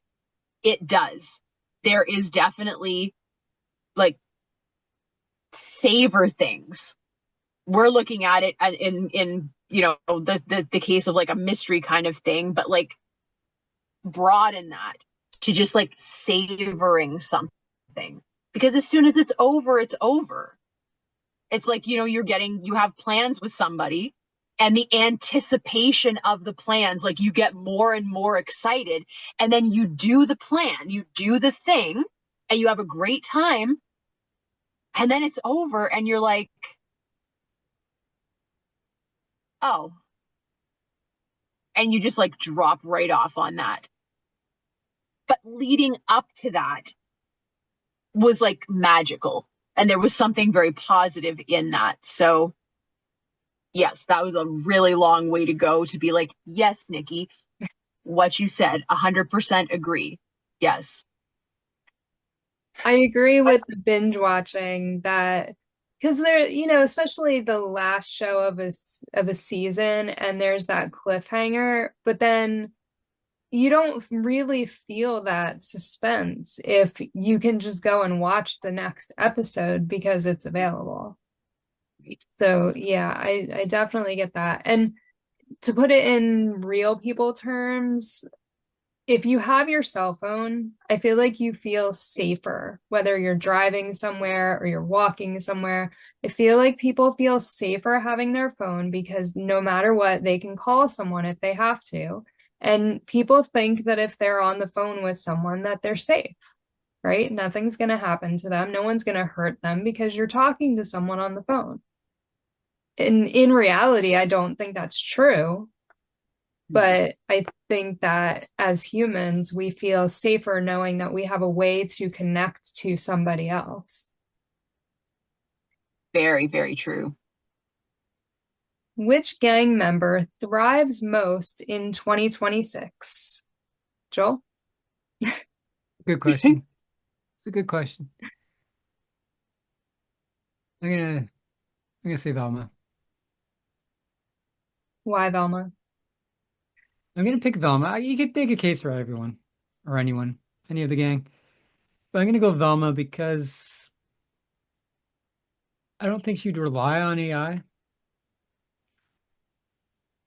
My problem with AI is people are building careers on AI when they shouldn't be, because if you're using AI to create something, you're just the middleman. If you get what I'm saying there, like, why should I buy your product that you made in AI when I can just make it with AI myself, in that degree? And I think Velma could get around that, incorporating AI, but using it for something cool that most people wouldn't be able to think of a way of using it. Like AI right now to everyone, it's kind of getting stale and boring. We're kind of getting tired of AI images. We're kind of getting tired of AI videos. You go on YouTube now and you click on a video that looks interesting, and then 2 minutes in you realize, shit, it's effing AI. Why am I wasting my time on this? Someone wrote the script in AI, and someone, there's no real person talking. It's just clips and stuff. And there's this really cool concept, and I'm not even getting someone's opinion written, that they used to have AI write. And I think Velma could find a way around that and make something really cool. And this is just me kind of taking the AI concept that we talked about earlier and just kind of applying it to what's happening in 2026 at this very moment. Wendy, which gang member thrives most in 2026? Okay, I think that Velma enjoys 2026 the most because given how I see her in like fields of research, I think that her fields are the ones where, like, yes, the 2026 tech is a positive thing. So again, forensics, medicine, any of like the science-based ones, like, yes, advancements in technology, I think that Velma would be able to incorporate those with everything that she already knows how to do from her own time and like previous decades, and that those things would be only a benefit to her in what she would be doing, in my opinion. But no question, Scooby is the one who is thriving in 2026 because Scooby is a freaking dog with an Instagram account and people are just sending him everything that he wants off of Amazon. And he is just like, Ricky, and bam, $500. So yeah, I think Scooby's thriving in 2026 for sure. Yeah, Scooby would be my choice too. Because I mean he is definitely gonna get all the Scooby snacks he can ever need or want. So yeah, his Instagram is doing pretty good.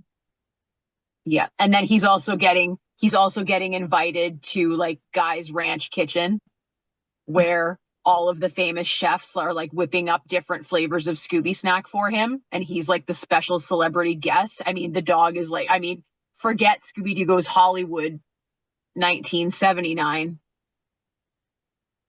Was it 79? I don't even know. Whenever the heck it was. Yep, Forget that. Okay. Forget that version of it. Scooby-Doo is really going Hollywood now, and he's going to live it up. And the next thing you know, he's got like a star on the Walk of Fame. Yeah. I really like the idea of making different flavored Scooby snacks. And I could totally see if Scooby had an Instagram that Shaggy would be doing things like that to make them for him and then doing a taste test. But I feel like we need to do something like that on a food panel. We need to make different flavored Scooby snacks and I like that. taste test them on the Scooby panel. Yep. Yeah. Which gang member struggles the most in 2026? Joe? Shaggy. He's got the highest level of anxiety. And anxiety is just running rampant for everyone right now. Yeah. Plus, factor in inflation with the food costs. He's, you know, his go-to default to get away from anxiety is food, but he can't afford it. And Scooby's getting all the attention, and he's getting all the Scooby snacks, but Shaggy will eat the odd Scooby snack, but he just, it just doesn't cut it all the time. He wants the sandwiches. Yeah, and everything he puts in those sandwiches, like those sandwiches now would be like $200 each. Right. Yeah. And then the chocolate sauce, like we had a chocolate crisis last year. Remember Easter chocolate last year was through the roof, and Halloween candies shrunk because so no more chocolate covered hot dogs. Either can afford the hot dog, the bun, or the chocolate sauce, but not all three. Wendy, which gang member struggles the most in 2026? I think Freddie, because I do see Freddie. I mean, obviously no one's going to convince me otherwise. Every single member of the Scooby gang is very mature, responsible, dependable, and considerate. But I do somewhat see Fred still as being like the unofficial like leader. And I look at Fred as being the oldest. And I think that Fred would be the one who would be most like tuned into the attitude of 2026 and how detrimental it is compared to what he was used to in 1969. I think that Freddie would struggle the most with this like cultural mindset that is now everything's negative and everything sucks and there's no point in trying and everyone wants a participation award.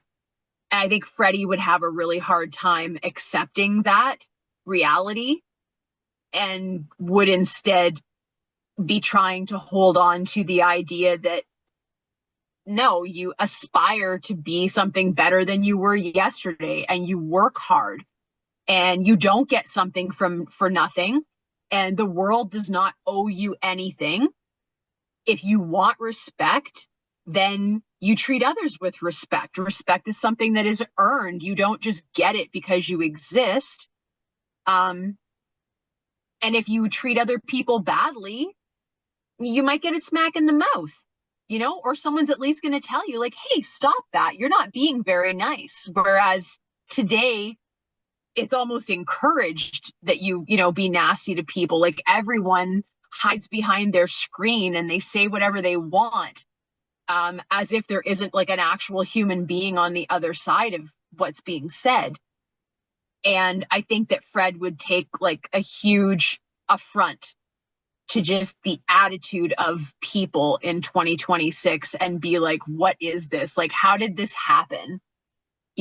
How did we get here to where like nothing matters and everyone is just out for themselves? I don't think Freddie would do well. And I think he would have a really, really hard time. I think everyone else in the gang would also struggle with it. But for some reason, I see them more so than him being able to find things to distract themselves from it.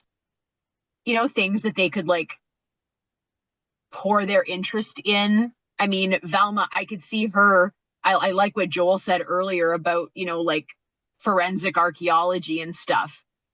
I think Velma could busy herself to the point where she could, for the most part, block out, that new negative mindset that is like overtaken society and sort of like live in her own little world, doing her own thing, right? I think Daphne could also do that. Shaggy, I think it would bother him the way things are, but I think he would sort of like be the type like Devin, where even if you're having a bad day, you're probably not going to like let people see that necessarily, and you're going to be the one that's trying to hype people up and like make a joke, right? Things are down, make a joke, make somebody smile. So I kind of see Shaggy, and then Shaggy probably goes home and like has massive anxiety and maybe cries a little bit at like how crummy things are. But Fred, I think Fred's principles and just like the way that his character is, I think that is what he would struggle with the most, is just like the way that people think today in this world. And I think he would really, really have a hard time distracting himself from that in any situation. I was going to say Fred because Joel brought up that he's buying his traps on Temu. But I don't know. I also see Joel's point with Shaggy having a lot of anxiety. And in 2026, that anxiety is worsened by all of the horrible things that are going on in the world. So, yeah, I could agree that either one of them could really be having a tough time. It's hard for me to choose which one. Does modern technology make Scooby-Doo better or less fun? Joel? I'm going to say less fun for me. I like the 1969 version of Scooby-Doo and that technology, which a lot of it wasn't even modern at that point. Except for Decoy and the dog napper, right? We had that one shot of the Mystery Machine.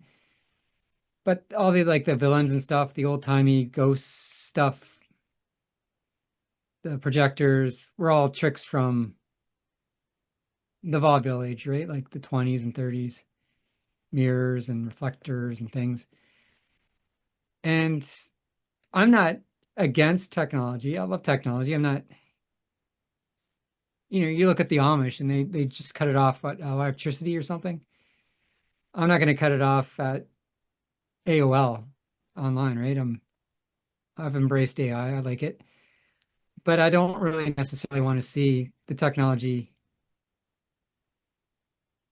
in these modern shows. Like I did for a while.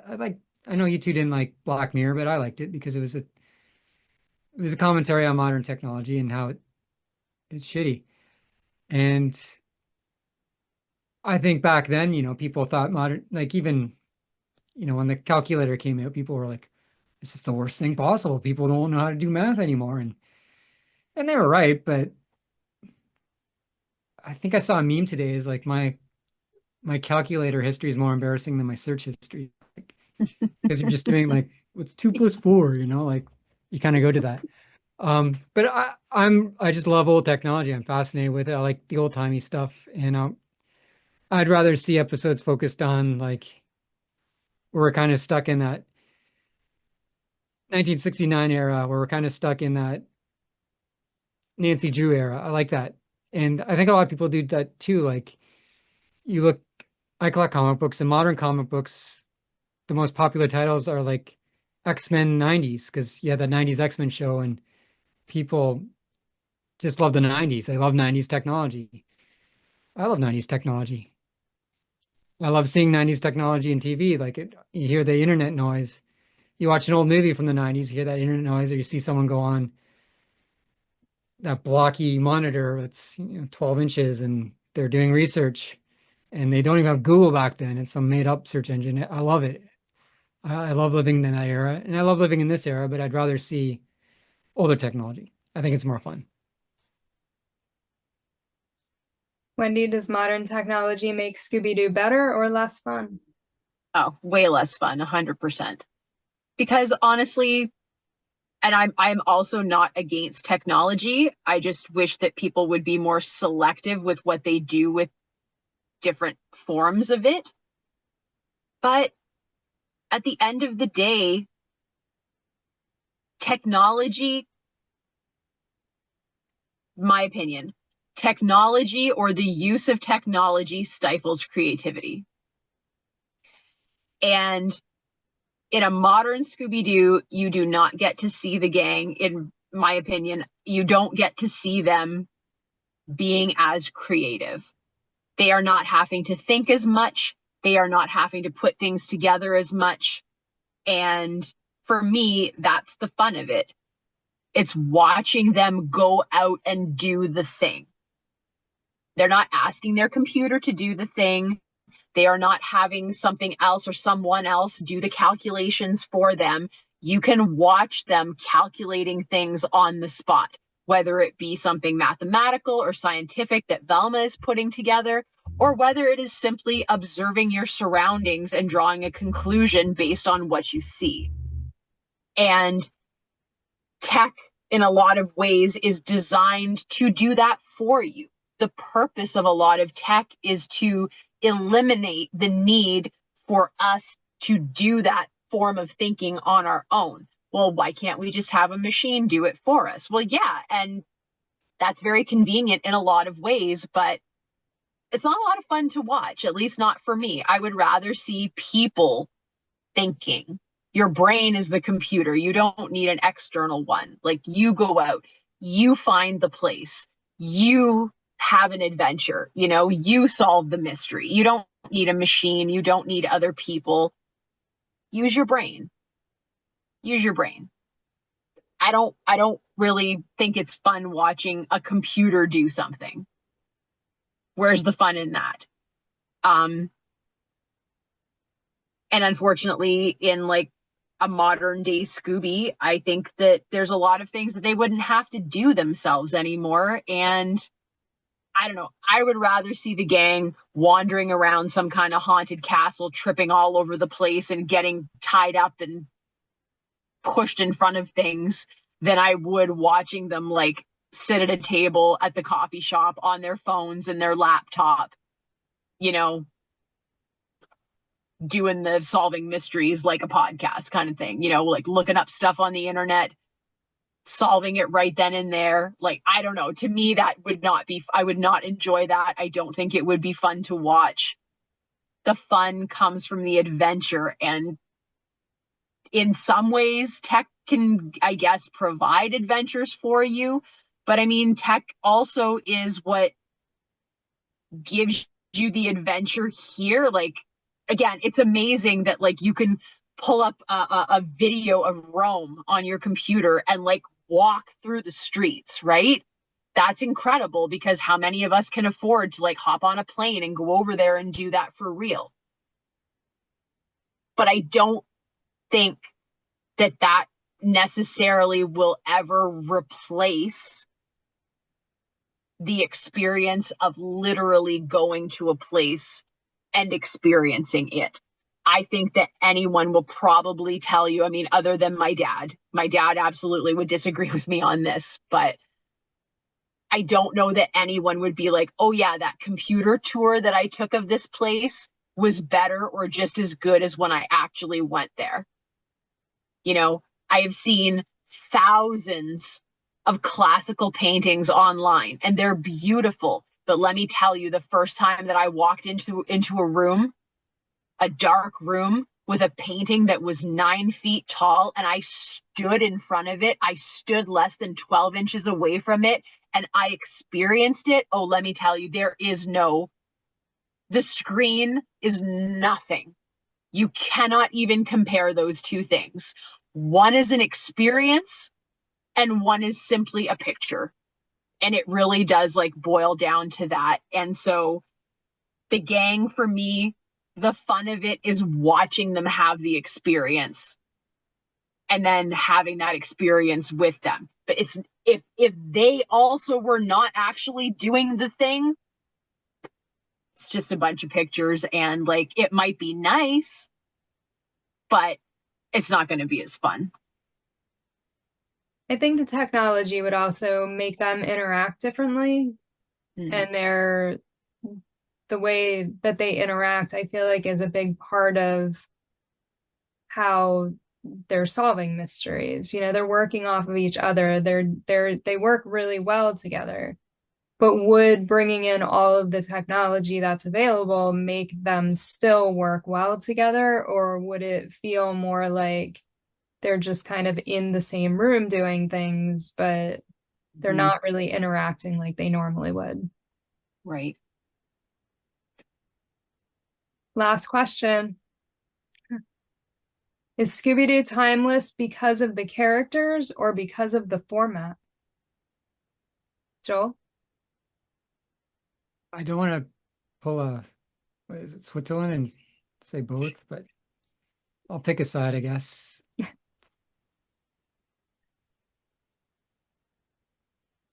going to go against my gut, and I'm going to say format. And why I'm going to go format is you had this entire creative team at their peak. I want to say their peak. Background artists, voice artists, writers, animators, musicians.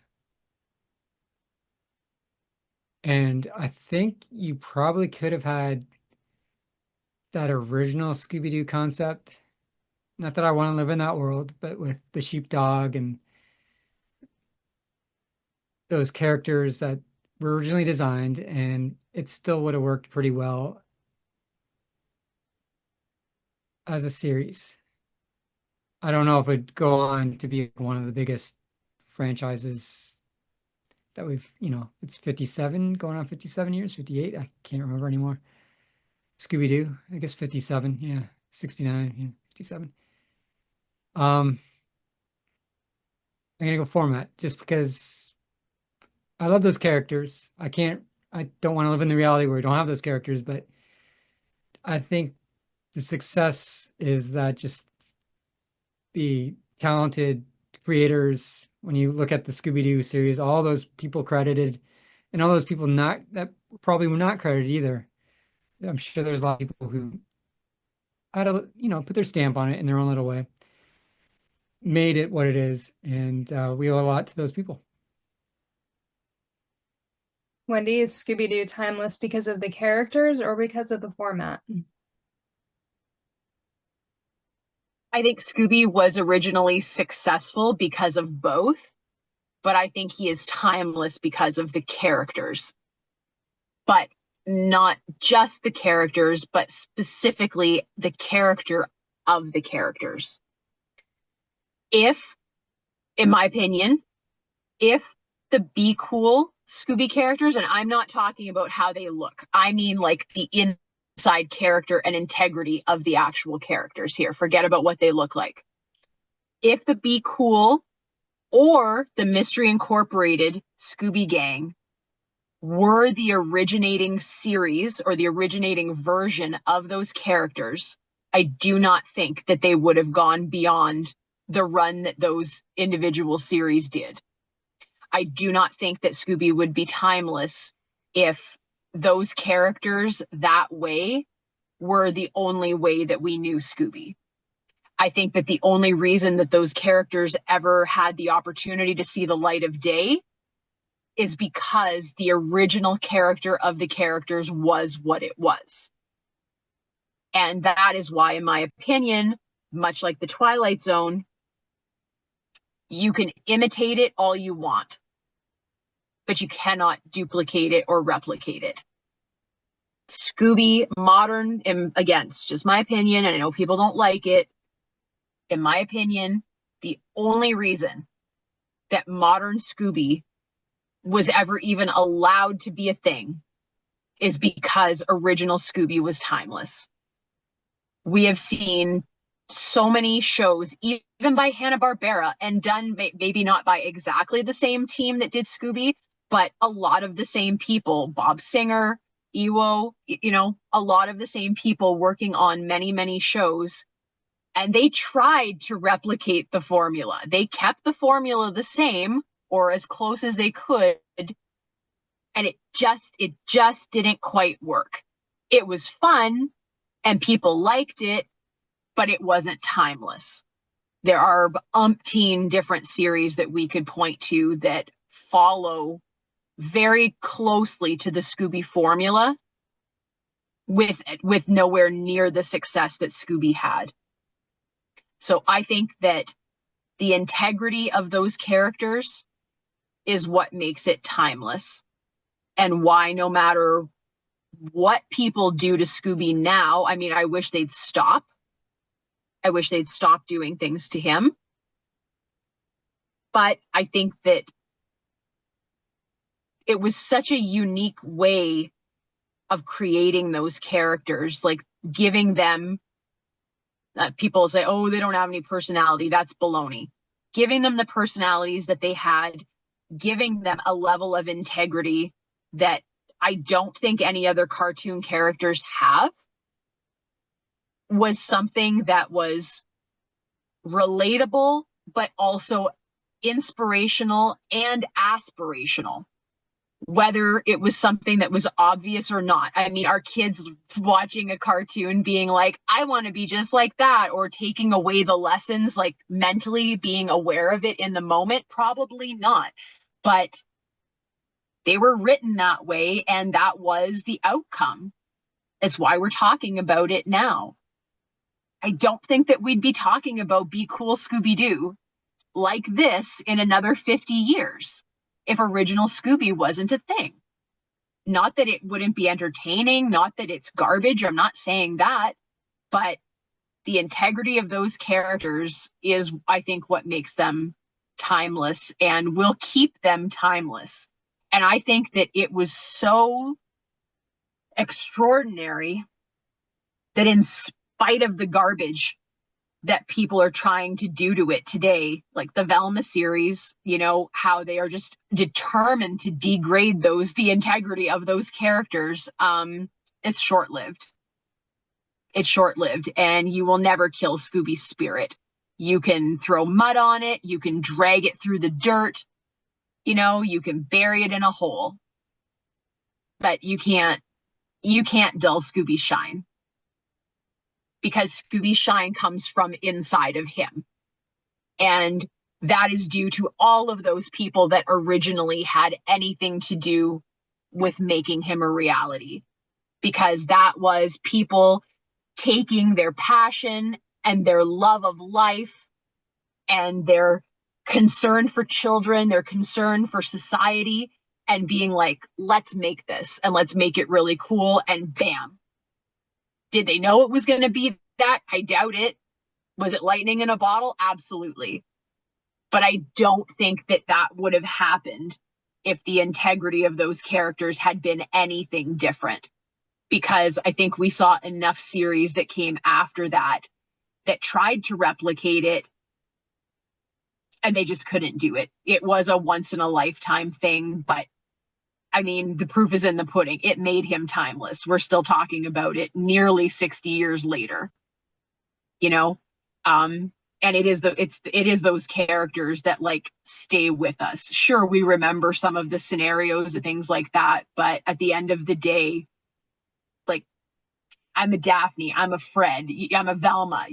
It's the characters that resonate with people.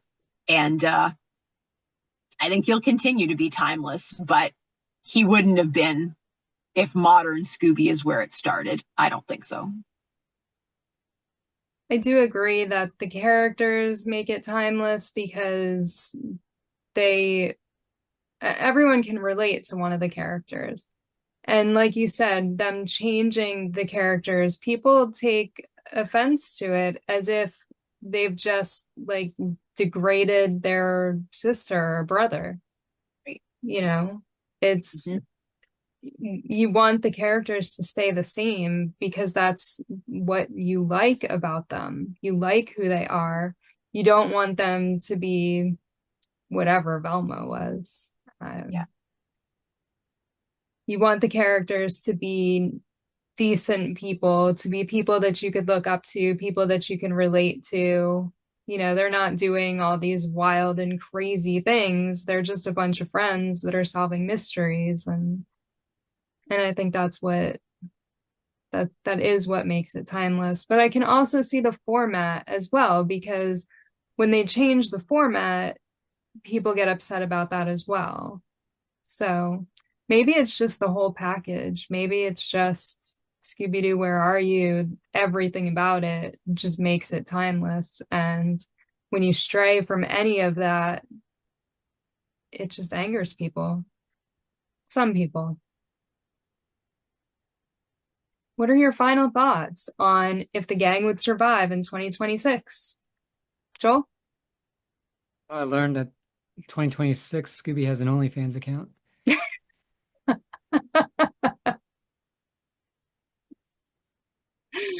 Oh my God. People are sending him Scooby snacks and money and presents. Yeah. I don't think my brain's ever going to recover from that. It was inspired by you two. I would never even went there. But you mentioned him being showered with Scooby snacks. I'm like, oh. Oh, as a pet influencer, yes. Not. Well, the next logical step is where the real Scooby snacks are, I guess. Oh man. Wendy, what are your final thoughts? Okay, well, my final thoughts are based on what Joel just said. This is why we never need to see Scooby in 2026. Scooby, you can stay in 1969 for all of eternity. And that is where I will enjoy you. I do not ever need him to move into the modern world.